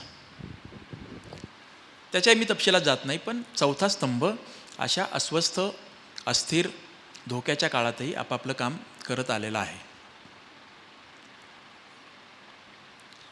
अनेक वेळा आपण सामाजिक काम करणाऱ्या संस्था, संघटना यांचा उल्लेख हे काहीतरी नागरी संघटना करतो, काहींना NGO म्हणून आपण हिणवतो. परंतु ज्या प्रकारची कामं प्रसारमाध्यमं करतात, त्याच प्रकारची कामं संस्था आणि संघटना करत असतात. कोणी प्रबोधनाचं काम करतं, म्हणजे तुमची व्याख्यानमाला ही एक प्रकारचं प्रबोधन आहे. तुमची एक संस्था आहे, मनोरंजन मंडळ.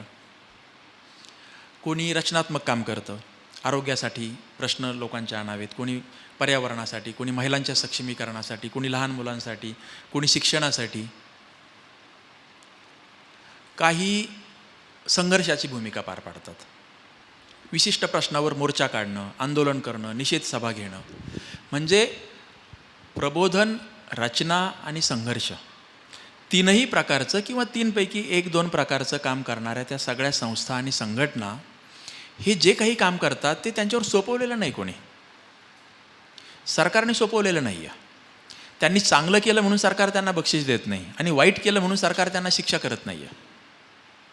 त्यांनी स्वतःहून ठरवलं आहे की आम्हाला मनोरंजन मंडळ चालवायचं आहे. त्यांनी स्वतःहून ठरवलं आहे की आम्हाला साधना साप्ताहिक चालवायचं आहे. त्यांनी स्वतःहून ठरवलं की काय अमुक अमुक एक संघटना आहे आणि त्यांनी एक मोठा मोर्चा आणि आंदोलन काढायचं आहे, राबवायचं आहे, आवाज उठवायचा आहे. मग तो देशाच्या धोरणाच्या विरोधातला असेल किंवा स्थानिक पातळीवरच्या ठेकेदाराच्या विरोधातला असेल. तर या सर्व नागरी संघटना आणि संस्था, ग्रंथालय पण त्यात येतील, NGO येतील, हे सगळे ज्या प्रकारच्या भूमिका निभावतात लोकशाहीच्या संदर्भात, आणि हे सगळे परत कोणत्या प्रकारच्या भूमिका, जे न्यायालयाच्या संदर्भात, विधिमंडळाच्या संदर्भात, संसदेच्या, सरकारच्या ज्या भूमिका निभावतात आणि प्रसारमाध्यमं ज्या प्रकारच्या भूमिका निभावतात, ते पाहता नागरी संस्था आणि संघटना यांना 5वा स्तंभ मानायला हवं, अशी मांडणी मी गेली 10 वर्ष करत आलो आहे. प्रसारमाध्यमं हा 4था स्तंभ आणि त्यालाच पॅरलल समांतर भूमिका निभावणाऱ्या संस्था आणि संघटना हा झाला 5वा स्तंभ. 4थ्या आणि 5व्या स्तंभाला कोणतेही अधिकार नाहीत आणि 1ल्या, 2ऱ्या, 3ऱ्या स्तंभांना प्रचंड अधिकार आहेत, प्रचंड संरक्षण आहे.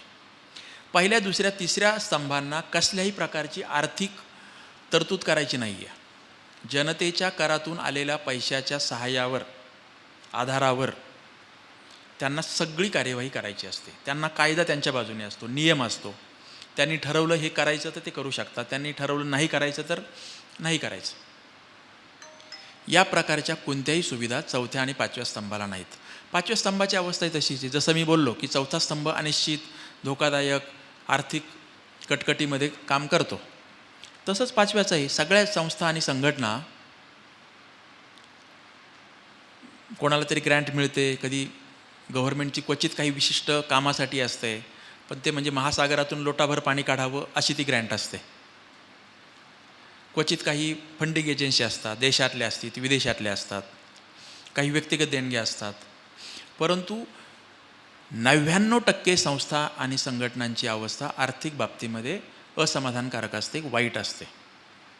मनुष्यबळ स्वेच्छेने खूपच जास्त हौस आहे, खूपच जास्त काहीतरी करावंसं वाटतं आहे, अस्वस्थ आहे म्हणून या सामाजिक संस्था आणि संघटनांच्यामध्ये काम करतात. तिथंही खूप वेगवेगळ्या प्रकारच्या अपप्रवृत्ती आहेत, त्याची वेगळी चर्चा करता येईल. परंतु आपला आत्ताचा महत्त्वाचा विषय की संस्था आणि संघटना आणि प्रसारमाध्यमं ह्या 2 घटकांच्यावर गेल्या 12 वर्षात या देशाची लोकशाहीची जी घसरण झाली, याचा अर्थ 12 वर्षापूर्वी देशाची लोकशाही खूप भारी अवस्थेत होती असा माझा दावा नाही आहे. 12 वर्षापूर्वी या देशामध्ये अण्णा बाबा यांची जी आंदोलनं झाली होती आणि देशात पुन्हा एकदा काही आणीबाणी लागू होते की काय अशी परिस्थिती निर्माण झाली होती. काँग्रेसने केलेला भ्रष्टाचार, एक राजकीय अस्थिरता हा एक वेगळा विषय होताच आणि त्यावेळी आम्ही प्रचंड टीका केलेलीच आहे. परंतु चौथ्या आणि पाचव्या स्तंभाने पूर्वी कधी नव्हे इतकं आता एकत्र येण्याची गरज निर्माण झालेली आहे. कारण लोकशाहीच्या संदर्भात आपला देश 120च्या गटात जाण्याची शक्यता आहे. मग मुद्दा असा येतो की तुम्ही आम्ही काय करायचं. कारण नागरी संघटना आणि प्रसारमाध्यमं, एक चांगली गोष्ट अशी आहे की प्रसारमाध्यमं आणि जनसामान्य लोक याच्यामध्ये पूर्वी जरा जास्त अंतर होतं. पत्रकार संपादक म्हणजे काहीतरी खूप ग्लॅमरस आहे. आता ते अंतर बरंचसं कमी झालं आहे. त्याचं मुख्य कारण सोशल मीडिया आणि सगळ्या प्रमुख दैनिकांच्या ज्या आवृत्त्या निघाल्यात जिल्हा तालुका स्तरावर, तोही त्याचा एक परिणाम आहे. लोकांच्या हातात मोबाईल आलेत, यूट्यूब आलेत, स्वतंत्र आणि स्वायत्त पद्धतीने करतात. याला रूढ अर्थाने पत्रकारिता म्हणायचे की नाही हा भाग वेगळा, मी त्याला म्हणणार नाही. याचं कारण ज्या माध्यमाला कोणीही सर्टिफाय करत नाही आहे, चेक करत नाही आहे अधिकृतपणे एखादी व्यक्ती, त्याला अधिकृतपणे पत्रकारिता म्हणता येणार नाही. म्हणजे सोशल मीडियामध्ये आणि अन्य माध्यमांच्यामध्ये काय महत्त्वाचा फरक आहे खूप दाखवता येतील. एक मध्यवर्ती फरक, महत्त्वाचा फरक, सोशल मीडियाला संपादक नसतो, अन्य सगळ्या माध्यमांना संपादक असतो. टी व्ही चॅनल घ्या, नाही तर वृत्तपत्र घ्या, नाही तर नियतकालिकं घ्या. सोशल मीडियाला नाही. मला मनात आलं, मी व्हिडिओ शूट केलं, लिहिलं, टाकलं, लोकांना कौतुक केलं, टीका केली, केलं ते केलं. ते किती योग्य आहे, अयोग्य आहे, दोषी आहे, सदोष आहे, याचा अर्थ संपादक जे काही सर्टिफाय करतात ते पूर्ण निर्दोष असतं असं मी म्हणत नाही आहे. पण फरक महत्त्वाचा हा की सोशल मीडियाला संपादक नसतो, अन्य सगळ्या माध्यमांना संपादक असतो. त्याच्यात अजून एक, आपल्यापैकी काही चळवळी आणि आंदोलनाचे लोक असतील, सामाजिक संघटनांचे, त्यांना पण एक सांगायला पाहिजे की भांडवलदारी वृत्तपत्र म्हणून आपण इंग्रजी वृत्तपत्रांना, मराठी वृत्तपत्रांना, प्रादेशिक वृत्तपत्रांना अनेक वेळा हिणवलेलं आहे आणि ते चुकीचं आहे. आपण आपल्या लंगोटी पत्रांना, चिमुकल्या नियतकालिकांना नको तेवढं गौरविलेलं आहे आणि ते चुकीचं आहे. ज्याचं त्याचं योग्य ते स्थान मिळालं पाहिजे. चिमुकल्या वृत्तपत्रांनी, इथपासून मी साधनेचा पण समावेश त्याच्यातच करेल, यांनी काही एक भूमिका निभावलेली आहे, पण त्यांचं विनाकारण खूप ग्लोरिफिकेशन कधी केलं जातं. आणि या उलट भांडवलदारी म्हणवल्या जाणाऱ्या पहिल्या पानावर, दुसऱ्या पानावर जॅकेट आहेत, जाहिराती आहेत असं म्हणून आपण टीका टिप्पणी करतो आणि हे नुसते पैशाच्या मागे लागल्यात. ही टीका खरी नाही. लोकसत्ताचे पूर्वीचे एक संपादक होते, अरुण टिकेकर नावाचे, म्हणजे आत्ता कुबेर आहे, त्याच्या आधी केतकर आणि केतकरांच्या आधी टिकेकर. ते एक विधान त्यांच्या संपादक पदाच्या काळात अनेक व्यासपीठावरून करायचे आणि ते असं म्हणायचे की मी अतिशय गांभीर्याने एक विधान करतो. ते असं की या देशातील लोकशाही इथल्या भांडवलदारी वृत्तपत्रांनीच टिकवलेली आहे.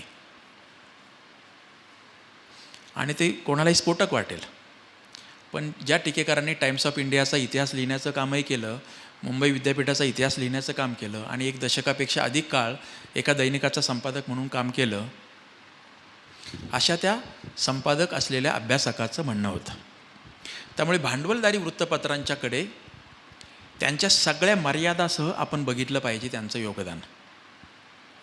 चिमुकल्या वृत्तपत्रांना चिरडून टाकणं स्थानिक पातळीवरच्या, राज्य पातळीवरच्या नेत्यांना सहज सोपं असतं. भांडवलदारी वृत्तपत्रांना ते सोपं जात नाही. त्याचे खूप उदाहरणं देता येतील किंवा स्वतंत्र विषय त्या एक भाषण देता येईल. चिमुकल्या वृत्तपत्रांना एक साधी लढाई परवडत नाही जिल्हा न्यायालयातली. भांडवलदारी वृत्तपत्र कितीही मोठा राजकारणी असेल, पंतप्रधान असतील, नाहीतर मंत्री असतील, त्यांच्या विरोधातल्या लढाया ह्या सर्वोच्च न्यायालयामध्ये लढवू शकतात. त्यांचं आर्थिक बळ तेवढं प्रचंड असतं, त्यांचा असलेला सपोर्ट तेवढ्या मोठ्या प्रमाणात असतो. अनेक गोष्टी ते करू शकत नाहीत. ते जे करू शकत नाहीत ते काम स्थानिक पातळीवरच्या प्रसारमाध्यमांनी करावं. तसंच चळवळी आणि आंदोलनाचं आहे की काही चळवळी आंदोलनं करणारे लोक राष्ट्रीय स्तरावर करतील, काही जिल्हा स्तरावर करतील, काही राज्याच्या आणि काही गाव पातळीवर. आपल्या सगळ्यांचं कर्तव्य हे आहे की या 4थ्या आणि 5व्या स्तंभाला बळ दिलं पाहिजे. ते बळ कसं द्यायचं? मुळात ते इतके दुर्बल आहेत, त्यांनी स्वतःच्या स्वेच्छेने हे करायचं ठरवलं आहे, सगळ्या प्रकारच्या असुरक्षिततेमध्ये करायचं ठरवलं आहे. तर आपण त्यांना काय बळ देऊ शकतो? एक तर पैसा देऊ शकतो, ज्यांना ज्यांना शक्य आहे ते. पैसा दिला म्हणजे उचलले पैसे आणि त्यांना दिले असं नाही, त्यांचा प्रचार आणि प्रसार होईल यासाठी प्रयत्न करू शकतो. जे जे चांगलं काम करतात तिथं तुम्ही चेक बसवा ना, की याचा अर्थ तुम्ही सरसकट सर्वच संस्थांना आणि सर्वच संघटनांना पैसे देत चाला असं नाही आहे. जे उत्तम काम करतायत त्यांनाच करा, म्हणजे त्यांना बळ मिळेल. जे चांगलं काम करत नाही आहेत असे 4था आणि 5वा स्तंभ बंद पडत जातील आणि ते व्हायलाही हवेत. तर आपण सर्वांनी, आणि याचा अर्थ जे पैसेवाले आहेत, व्यापार करणारे आहेत, उद्योग करणारे आहेत त्यांनीच करावं असं नाही, प्रत्येक छोट्या मोठ्या माणसाने ते करायला पाहिजे. यासाठी एक 10, 20, 25 कलमी अजेंडा मांडता येईल, पण फार नाही. बेसिक काय होऊ शकतं की तुम्ही तुमचं वृत्तपत्र 5 रुपयाचं 10 रुपयाला झालं तर तुम्ही लगेच 2 रुपये देणाऱ्याला ज्या वळता आणि तुमचं वृत्तपत्र बाजूला ठेवता, किंवा आत्ता किंमत वाढली तर 2च्या ऐवजी 1 घेता. तर इथे सुद्धा तुम्ही लोकशाहीच्या विरोधामध्ये वर्तन करता असं म्हणावं लागेल. पैसा वापरणं, ते वर्तमानपत्र खरेदी करणं असो, अनेक लोकांना सहज शक्य असेल तर त्यांनी जाहिराती द्याव्यात, स्पॉन्सरशिप द्यावी. म्हणजे आर्थिक बाबतीमध्ये चळवळी आंदोलनाला सुद्धा स्पॉन्सरशिप द्या, त्यांच्या काही चांगल्या कार्यक्रमांना मदत करा, व्याख्यानासाठी करा, चर्चासत्रासाठी करा, पुस्तक छापण्यासाठी मदत करा. तर पैसा देणं ही पूर्वाट आहे, कारण यांना निश्चित स्रोत नाही. उरलेल्या पहिल्या 3ही स्तंभांना जनतेच्याच खिशातून पैसे काढून बरोबर त्यांचं बजेट वगैरे ठरवून 1 मार्चला 1 एप्रिलला वगैरे दिले जातात. या लोकांना शेवटपर्यंत असं काही नसतं. म्हणजे आपल्या सगळ्यांच्या खिशातून पहिल्या 3 स्तंभांना पैसे मिळतात, अधिकृतपणे मिळतात. ह्या उरलेल्या 2 स्तंभांना वरूनही मिळत नाही ना आपणही द्यायला इच्छुक नसू, तर हे 2 स्तंभ चांगली भूमिका बजावू शकणार नाहीत. त्यामुळे पहिला क्रमांक तो. दुसरं, जे जे चांगलं काम करणाऱ्या संस्था आणि संघटना आहेत आणि वृत्तपत्र आहेत, प्रसारमाध्यम आहेत, त्यांना तुम्ही सपोर्ट करा. सपोर्ट करा असं म्हणताना ते योग्य काम करतायत, चांगलं काम करतायत, हा तुमचा कार्यक्रम चांगला होता, हे लेख चांगले होते, ही पुरवणी चांगली होती, असं कळवत राहा. त्यांच्या कार्यक्रमांना जात राहा, त्यांना फीडबॅक देत राहा, चांगल्या पण गोष्टी सांगत राहा, त्यांच्याकडून वाईट काही घडत असतील तर तेही सांगत राहा, म्हणजे त्यांना सुधारता येईल. तिसरं, तुम्हाला त्यांचा प्रचार आणि प्रसार करत असताना तुम्हाला स्वतःला त्याच्यात काही इन्व्हॉल्व होता येईल का? कोणी लेखनाच्या माध्यमातून होईल, कोणी त्यांना वर्गणीदार मिळवून देण्यासाठी होईल, कोणी त्यांना इतर काही नेटवर्क त्यांचं डेव्हलप व्हावं यासाठी होऊ शकेल. अनेक मार्ग तुम्हालाही सुचतील. पण सगळ्यात महत्त्वाचा घटक यातला, चांगलं काम करणाऱ्या संस्था, संघटना आणि चांगलं काम करणारी प्रसारमाध्यमं जेव्हा केव्हा अडचणीत येतील किंवा त्यांना अडचणीत आणलं जाईल, ते केंद्रीय सत्ताधारी आणतील, कधी स्थानिक पातळीवरची गुंडपुंड आणतील, कधी अन्य तपास यंत्रणा आणतील. तुम्हाला जर वाटत असेल की ते चांगलं काम करत आलेले आहेत तर त्यांच्या मागे ठामपणे उभे राहा. मग लेखी पाठिंबा द्या, मोर्चा काढून पाठिंबा द्या, जाऊन पाठिंबा द्या, काहीही करा पण चांगलं काम करणाऱ्या लोकांना पाठिंबा द्या. म्हणजे 4थ्या आणि 5व्या स्तंभातल्या लोकांना असं मला म्हणायचं. तर ह्या 2 स्तंभांची युती जर चांगली घडायची असेल आणि या 2 स्तंभांनी पहिल्या 3 स्तंभांच्यावर वचक ठेवायचा असेल तर जबाबदारी तुमची आणि आमची, आपली सगळ्यांची आहे. आणि जगाच्या लोकशाहीचा इतिहास जर सगळा बघितला तर ज्या ज्या देशामध्ये लोक जागरूक राहिलेले आहेत, सतत जागरूक राहिलेले आहेत, याचा अर्थ आपलं दैनंदिन जीवनातला आनंद गमवायचा आणि जागरूक राहायचं असं नाही, पण निरपेक्षपणे बघता यायला हवं. मी या पार्टीचा, मी ह्या पक्षाचा, मी या जातीचा, मी या धर्माचा, माझा हा आवडता नेता, त्याच्या विरोधात मी कसं काय बोलू, हे काही देशप्रेमी माणसाचं लक्षण असू शकत नाही. जर आपण आपल्या माणसांचं मूल्यमापन करू शकत नसू, मग ते मूल्यमापन आपल्या कुटुंबातलं असो, आपल्या सहकाऱ्यांचं असो, आपल्या नेत्यांचं असो, आवडत्या व्यक्तींचं असो, ते मूल्यमापन करण्याची सवय आपण ठेवली पाहिजे. जे योग्य आहे त्याला योग्य म्हणणं, जे चूक आहे त्याला चूक म्हणणं. काँग्रेस पक्षातल्या लोकांनी काँग्रेसवर टीका केली पाहिजे. भाजपमधल्या लोकांना जे जे भाजपमधलं आवडत नाही त्यावर टीका केली पाहिजे. अन्य सर्व पक्षांच्या बाबत तेच खरं आहे. प्रसारमाध्यमांच्या मध्ये पण तेच आहे. असं करणं म्हणजे खऱ्या अर्थाने देशाला पुढे घेऊन जाणं, म्हणजे खऱ्या अर्थाने देशाची लोकशाही सक्षम करणं. मी पाऊण तास 1 तास म्हणालो, पण मला वाटते मी खूपच 1 तासापेक्षाही जास्त बोललो. कारण हा विषयच असा आहे की त्याला इतके वेगवेगळे डायमेन्शन्स आहेत, इतके वेगवेगळे आयाम आहेत की आपण चक्रावून जातो आणि आपल्या हयातीमध्ये, आपल्या काळामध्ये किती बदल होतील अशा प्रकारचा प्रश्न पडतो. तर मी थोडंसं सूत्र घेऊन आणि थोडंसं डावीकडे उजवीकडे सरकत थोडंसं वर्तमान, थोडीशी थिअरी, थोडंसं भविष्य, थोडंसं आत्मचिंतन अशा स्वरूपाचं बोललं. हे माझं स्वगत होतं, हे मनोगत होतं. तुम्ही जेवढे काही चिंतित असाल तेवढाच किंवा त्यापेक्षा काही बाबतीत मी थोडा जास्त चिंतित असेल. तुम्हाला जेवढा काही देशाच्या वाटचालीचा अभिमान वाटत असेल तेवढाच किंबहुना त्याच्यापेक्षा कदाचित जास्तही मला पण अभिमान वाटतो. मी सुरुवातीला सांगितलं की 75 वर्ष हा काही इतका मोठा कालावधी नाही आहे आणि त्यातही आपल्या सभोवतालच्या राष्ट्रांची स्थिती पाहिली, जगातल्या देशांची स्थिती पाहिली, म्हणजे 120 देशामध्ये आपण नाही आहेत याचा पण आनंद आहे.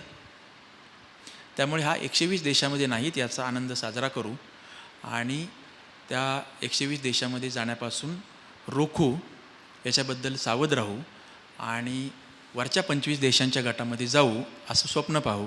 थँक्यू. मला बोलायला काहीच अडचण नाही, पण 11 वाजलेत, लोकांना कंटाळा आला असेल. मी 1.25 तास बोललो आहे, पण 1-2 असेल तर घेऊया. हां, अगदी जे महत्त्वाचे आहेत ते घेऊ आपण. दुसऱ्या 50च्या टप्प्यात आपल्या हिशोबानं भारत नेमका कितव्या स्थानावर आहे आणि आहे अशीच जर स्थिती राहिली तर किती वर्षात भारत 120मध्ये जाईल? देश, मी तुम्हालाच म्हणालो की इतकी प्रचंड गुंतागुंतीची स्थिती आहे. माझ्यासारख्याची इच्छा आहे की 120मध्ये जाऊच नाही. त्यामुळे किती वर्षात जाईल अशा प्रकारचं वाईट काहीतरी मी स्वतःची चिंता करणं आणि तुमच्याही मनामध्ये भरवणं यापेक्षा आपण सर्वजण त्या धोक्यापासून सावरू आणि वर जाण्यासाठी प्रयत्न करू. माझा राहिला विश्वास की मी थोडासा अधिक सकारात्मक विचार करणाराही आहे आणि माझा देशातल्या जनतेवरही विश्वास आहे. त्यामुळे विशफुल थिंकिंग वाटेल काही लोकांना. मला वाटतं की आपला भारत 25मध्ये जाणं खूप दूरची गोष्ट आहे, खूप खूप दूरची आहे, पण 120मध्ये जाण्यापासून वाचेल. मला एक विचारायचं होतं की जे कायदे मंडळामध्ये जे खासदार आमदार असतात आपले, तुम्ही जे म्हणल्यासारखं, मग त्यांना एक कोणती तरी शैक्षणिक पात्रता, कसं परीक्षा नोकरीसाठी पात्रता असते, तशा पद्धतीनं एक त्यांना पात्रता असणं महत्त्वाचं आहे असं मला अजिबात वाटत नाही तसं. याचं कारण 4थी शिकलेले तुमचेच जवळपासचे वसंतदादा पाटील यांनी अतिशय प्रभावी काम केलेलं आहे आणि PhD झालेले, डॉक्टरेट झालेले किंवा प्रॅक्टिसिंग डॉक्टर असलेले किती करप्ट मंत्री आहेत हे मी काही वेगळं सांगायची गरज नाही आहे. प्रशासकीय अधिकाऱ्यांच्याबद्दलही तसंच आहे. केवळ श्रीमंत वर्गातून आणि हार्वर्डमधून आलेलेच लोकांनी करप्शन केलं असं नाही, तर सर्वसामान्य कुटुंबातून आलेल्या, काल परवापर्यंत आपल्या शेतकरी बापाची नागवणूक आपले प्रशासकीय अधिकारी, ग्रामसेवक, तलाठीपासून तर तुमच्या तहसीलदारापर्यंत कसे करत होते हे ज्या मुलामुलींनी पाहिलं आहे तेच 5-10 वर्षानंतर स्वतः त्या भ्रष्टाचारामध्ये किती सामील होत आहेत ही सगळी उदाहरणं आपल्यासमोर आहेत. त्यामुळे मला तशी गरज वाटत नाही आहे. सर, तुम्ही हे सांगितलं की भारताच्या लोकशाहीमध्ये पत्रकारितेला चौथा स्तंभ म्हणून मान्यता नाही आहे. पत्रकारिताने स्वतःने हे ठरवलेलं आहे की ते लोकशाहीचा चौथा स्तंभ आहेत. तर त्या हिशोबाने त्यांना अधिकार आणि जबाबदाऱ्या पण नाही आहेत. तर असा कुठला देश आहे की ज्यामध्ये चौथा स्तंभ म्हणून पत्रकारितेला बघितलं जातं? याचं कुठलं उदाहरण देऊ शकाल का तुम्ही? बरं झालं तुम्ही हा प्रश्न उपस्थित केला आहे. मी स्वतः अजून शोधलेलं नाही किंवा माझ्या मनात हा प्रश्नही खरं तर कधीच आला नाही. त्यामुळे तुम्ही आणून दिला याच्याबद्दल धन्यवाद. मी तसा शोध निश्चित घेईल की खरोखर एखाद्या देशाने तसे अधिकार काही दिलेत का किंवा त्यांच्या संविधानात दिलेत का. विशेषतः जे विकसित देश आहेत, पहिले 25 देश वगैरे लोकशाहीच्या संदर्भात, तिथे मी बघेल. पण या क्षणी तरी माझ्याकडे असं उत्तर नाही आहे किंवा मला माहितीतला असा एकही देश नाही आहे तसा अजून. पण मे बी असू शकतील काही.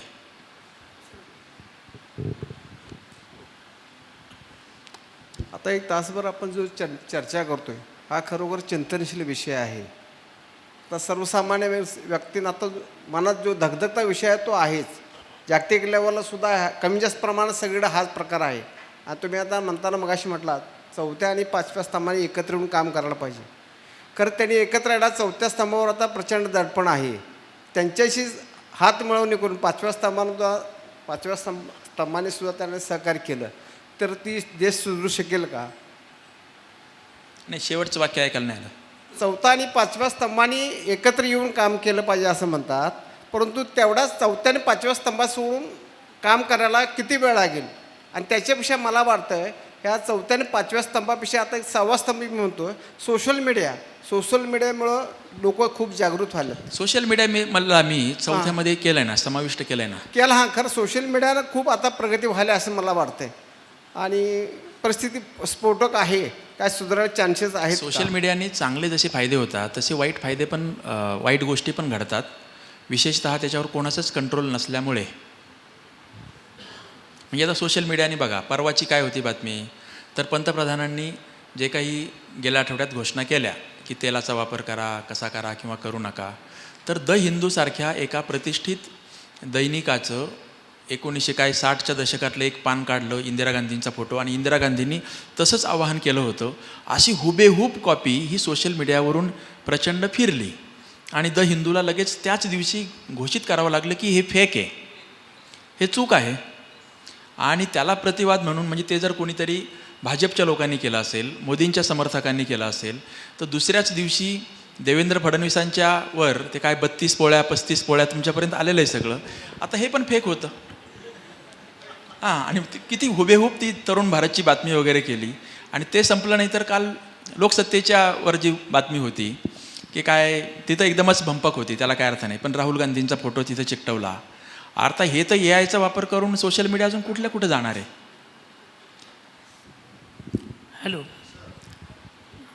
संसदीय लोकशाहीमध्ये बहुमताच्या जोरावर कधीही, म्हणजे ती हुकुमशाहीच आहे, बहुमताच्या जोरावर कधीही हुकुमशाही होऊ शकते.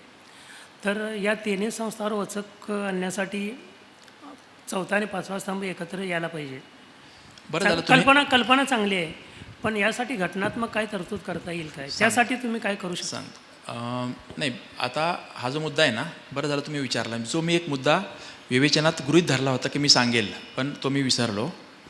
आपल्या ज्या निवडणुका होतात ना, तर आपल्याला असं वाटतं की या निवडणुका सत्ताधारी पक्ष निवडण्यासाठी होतात. हे खरं नाही आहे, म्हणजे पूर्ण खरं नाही आहे.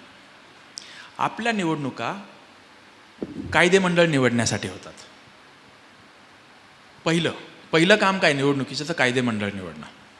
आणि दुसरं काम काय तर कार्यकारी मंडळ निवडणं. म्हणजे कायदेमंडळातल्या सदस्यापैकी कोणी सत्ता राबवायची, कोणी चालवायची. आणि तिसरा हेतू निवडणुकींचा काय आहे तर विरोधी पक्ष निवडणं.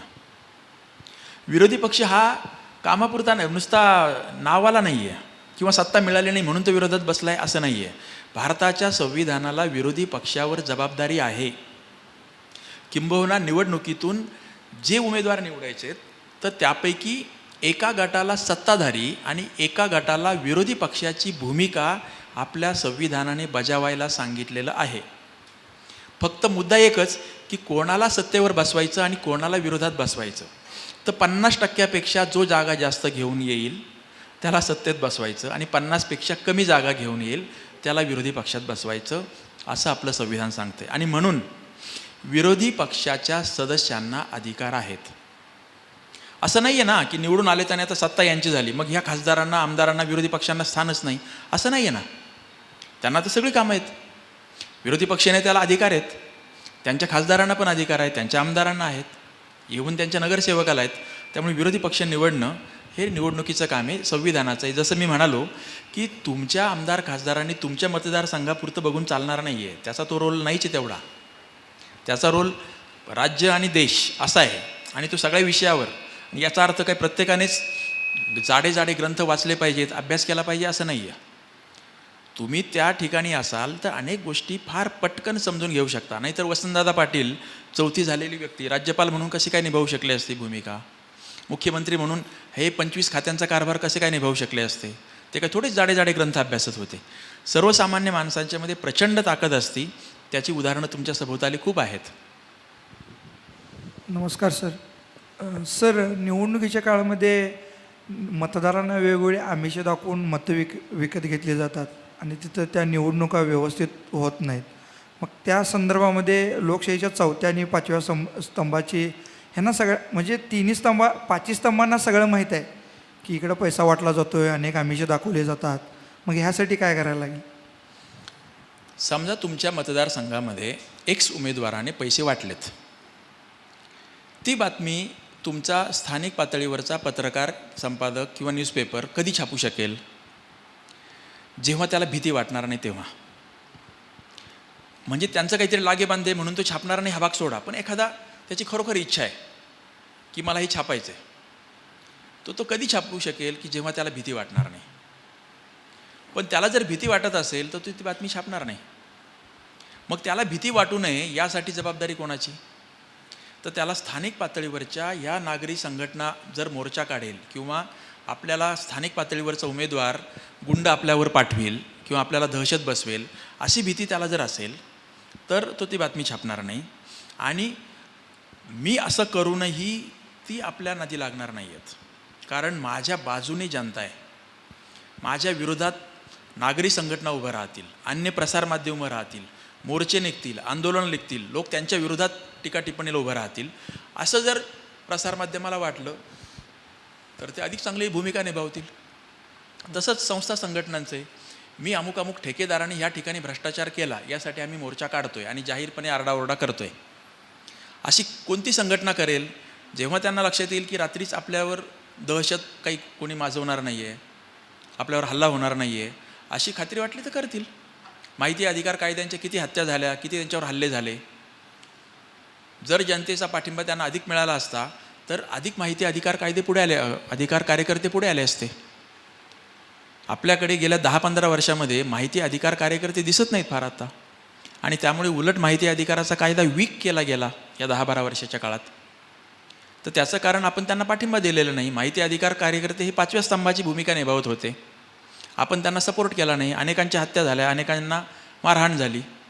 तो रोल पुन्हा एकदा आपल्यावरच येतो. सर, मग जनताच पैसे घेत असेल तर त्यांना पाठबळ कसं देईल? ती जनताच पैसे घेत असेल तर त्या लोकांना पाठबळ कसं देईल? मग हे बघा, लोकांना आपल्या लायकीप्रमाणे सरकार मिळतं. मग त्या आणि अजून एकदा टाळ्या वाजवा थोडं पुढच्या कारणासाठी. भारतामध्ये लोकांना त्यांच्या लायकीपेक्षा जरा जास्त चांगली सरकारं मिळत आलीत.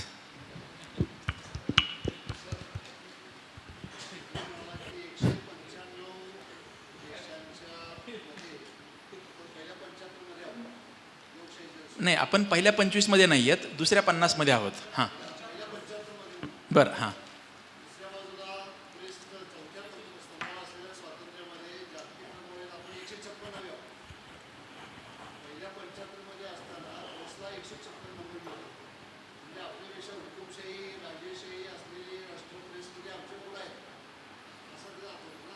आता कसं आहे सांगतो, त्याचे निकष बरेच वेगवेगळे असतात. म्हणजे प्रसारमाध्यमं स्वतंत्र आहेत, स्वायत्त आहेत, इकॉनॉमिकली सुस्थितीत आहेत, इन्फ्रास्ट्रक्चर आहे, प्रशिक्षित मनुष्यबळ आहे का, त्यांच्या बातम्या किंवा लेख किती सदोष असतात, किती अभ्यासपूर्ण असतात, असे ते जे पत्रकारितेचे निकष लावले जातात ना, ते केवळ स्वातंत्र्यापुरतं राहत नाही, त्याला बाकीचे सगळे अनेक घटक आहेत, त्या तपशिलाचा भाग येतो. आणि दुसरं, भारताची लोकशाही इतक्या खाली नाही आहे आणि चौथा स्तंभ किंवा पत्रकारितेच्या बाबत एवढं खाली आहे, याचा अर्थ पहिले 3 स्तंभ तुलनेने बरी कामगिरी निभावतात असा पण होतो. शेवट प्रश्न एक घेऊया.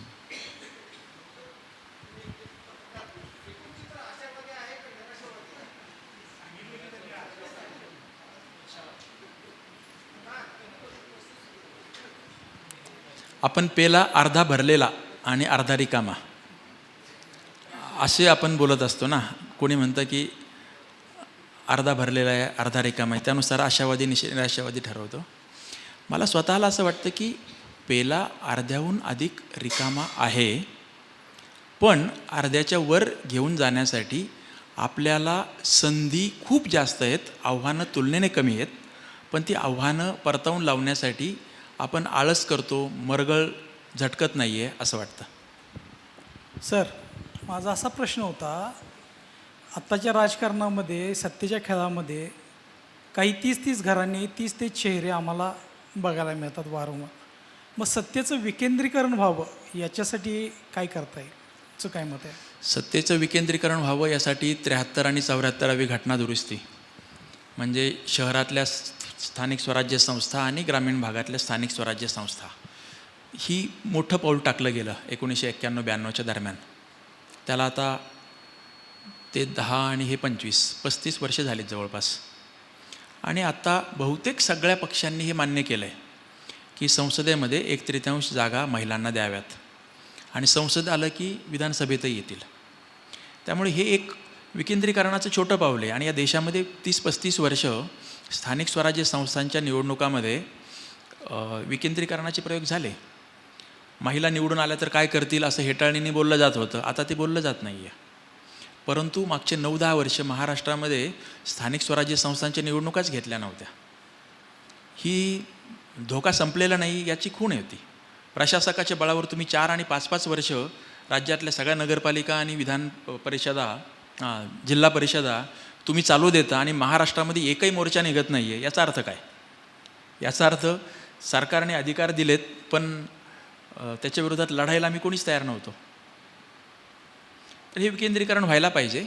एक छोटंसं उदाहरण सांगतो की 1960ला यशवंतराव चव्हाणांनी जिल्हा परिषदांना जे अधिकार दिलेले होते ते बरेच जास्त होते. म्हणजे त्यांनी दिले म्हणजे त्यांच्या काळामध्ये, मी असं म्हणतोय, नव्या महाराष्ट्राची घडण करताना. परंतु लवकरच असं व्हायला लागलं की आमदार आणि खासदार मुख्यमंत्र्यांच्याकडे आणि मंत्र्यांच्याकडे जायला लागले आणि ते म्हणत होते की स्थानिक पातळीवरचे कार्यकर्ते आणि नेते त्या झेडपी अध्यक्षाच्याच मागे लागतात, आम्हाला कोणीच मोजत नाही आहे, आमच्या हाताने कोणतंच बिल निघत नाही, आम्हाला काहीच मंजुरीचा अधिकार नाही आहे, तर काहीतरी करा. मग काहीतरी करा म्हणून झेडपीचे अधिकार कमी केले आणि जसे काही यांच्याकडेच अधिकार आहेत विधानसभा आणि लोकसभेच्या सदस्याकडे, असं चित्र निर्माण केलं. म्हणजे तसं चित्र केलं गेलं, थेट अधिकार दिले नाहीत, झेडपीचे अध्यक्षाचे काढून घेतले आणि केंद्रीकरण झालं राज्य सरकारकडे. तुम्ही म्हणताय तो पूर्ण स्वतंत्र भाषणाचा आणि खूपच मोठा विषय आहे. अनेक लोक फार निराश आहेत. अनेकांना असं वाटतं की आता भारत हिंदू राष्ट्राच्या उंबरठ्यावरच आहे. काही भाजपच्या लोकांना असं वाटतं की हिंदू राष्ट्र झालेलंच आहे, फक्त अधिकृतपणे घोषणा झालेली नाही. माझ्यासारख्याला अजूनही असं वाटतं की या देशामध्ये भाजपच्या संघपरिवाराच्या विचाराची जी काही स्वीकारार्हता आहे त्याच्यापेक्षा जास्त विचारांची स्वीकारार्हता ही काँग्रेस विचारांची आहे. काँग्रेस म्हणताना मला गांधी, नेहरू, पटेल बाजूला सोडा आणि संघपरिवार म्हणताना मला नरेंद्र मोदी टू गोळवलकर गुरुजी पण बाजूला ठेवा. मी म्हणतो की मी विचाराबद्दल बोलतोय, पक्ष संघटनेबद्दल मी बोलत नाही. आता विचारांची स्वीकारार्हता, काँग्रेसची विचारांची स्वीकारार्हता म्हणजे मध्यम मार्गी, ढोबळमानाने सेक्युलर, राष्ट्रवादी, सगळ्यांना कॅरी करणं, कोणालाही थेट शत्रुपक्षामध्ये न ढकलणं, कोणाबद्दलही टोकाचं प्रेम नसणं, टोकाचा द्वेष नसणं, हा जो एक मध्यम मार्गी विचार प्रवाह आहे हा सर्वसामान्य माणसाला, तुम्हाला मला सुसह्य वाटतो, पुढे घेऊन जातो. भाजपचा किंवा संघपरिवाराच्या विचारामध्ये आम्ही व्हर्सेस तो, ते या प्रकारची भावना ही प्रबळ असते, ती पेरण्याचा पण प्रयत्न होतो. या कॉन्टेक्स्टमध्ये पाहिलं तर मला वाटतं की काँग्रेसचा विचार हा जास्त स्वीकारार्ह आहे, परंतु काँग्रेसची पक्ष संघटना दुर्बल आहेत. नेतृत्व तिथं कमी पडतं आहे. त्यांनी केलेले भ्रष्टाचार, त्यांनी सत्ता राबवताना केलेल्या चुका, त्यामुळे चित्र आत्ता असं जे दिसतं आहे की भाजपला आणि संघ परिवाराला खूप मोठं यश गेल्या 12 वर्षात मिळत आलं आहे. तर मला असं वाटतं की काँग्रेसचा नतद्रष्टपणा, डावे पक्ष समाजवाद्यांच्यापासून कम्युनिस्टांच्यापर्यंत यांच्या विचारातल्या आणि वर्तनातल्या प्रचंड मोठ्या घोडचुका, ह्या सगळ्यांच्यामुळे खूप मोठा समूह हा भाजप आणि संघाकडे वळलेला आहे. त्यांचं स्वतःचं काही एक कर्तृत्व आहे. संघटना टिकवणं, चिकाटीने काम करत राहणं, सातत्याने करत राहणं, त्यांचा ध्येयवाद जोपासणं, हे त्यांचं श्रेय आहेच. पण केवळ त्या बळावर त्यांना सत्ता मिळालेली नाही. इतरांच्या नतद्रष्टपणाचा सुद्धा तो परिणाम आहे. आणि तसं जर नसतं तर 2014, 2019 आणि 2024 तीनही वेळा महाराष्ट्रामध्ये भाजपला स्वबळावर सत्ता मिळवता येईल इतकी ताकद मिळालेली असतानाही, त्याच्याबरोबर घेऊन, पूर्ण बहुमत मिळालेलं असतानाही फोडून, एक पक्ष फोडून भागतंय तरीही दुसरा पक्ष फोडणं, तेवढ्यातूनही होत आहे तरी तिसऱ्या पक्षातले नेते आपल्याकडे वळवणं, हे करावं लागलं नसतं. हे त्यांना करावं लागतंय. याचा अर्थ आपला विचार लोक स्वीकारत नाहीत असा त्याचा अर्थ आहे. आत्ता अन्य वेगवेगळ्या राज्यांच्यामध्ये, पश्चिम बंगाल घ्या किंवा बाकीच्या राज्यांच्यामध्ये, केंद्र सरकारने ज्या पद्धतीने सगळ्या प्रकारची ताकद लावली, वैध आणि अवैध, तर याचा अर्थ केवळ आपल्या विचाराच्या बळावर लोक आपल्याला निवडून देत नाहीत, स्वीकारत नाहीत, हे त्यांना कळलेलं आहे. पण आपण बाकीचे लोक बरेच निराश आहेत. याचं कारण तेवढा प्रतिस्पर्धी ठामपणे उभा राहताना दिसत नाही. आणि लोकशाहीमध्ये तो एक दुर्दैवाचा भाग असतो की त्यातली त्यात सिंगल लार्जेस्ट पार्टी, सर्वाधिक ताकदवान कोण, हा महत्त्वाचा घटक ठरतो. धन्यवाद सर. लोकशाहीच्या 4थ्या व 5व्या स्तंभाची युती आवश्यक, हा एक अत्यंत आवश्यक, गरजेचा आणि महत्त्वपूर्ण विषय घेऊन आपण या ठिकाणी आलात. त्याचं अत्यंत सूक्ष्म विवेचन आपण या ठिकाणी केलं. वेळ दिलात त्याबद्दल तिन्ही संस्थांच्या वतीनं आणि तमाम इचलकरंजीकरांच्या वतीनं अत्यंत मनापासून आपले आभार या ठिकाणी मी व्यक्त करतो. आपणा सर्वांना एक माहितीपर आवाहन आहे की उद्या व्याख्यान अपरिचित पुलं हा जो कार्यक्रम आहे तो संध्याकाळी 7 वाजता होणार आहे. कृपया याची नोंद घ्या. माननीय श्री चंद्रकांत काळे, माननीय श्री गिरीश कुलकर्णी आणि डॉक्टर या तिन्ही लोकांचं या ठिकाणी हे व्याख्यान असणार आहे.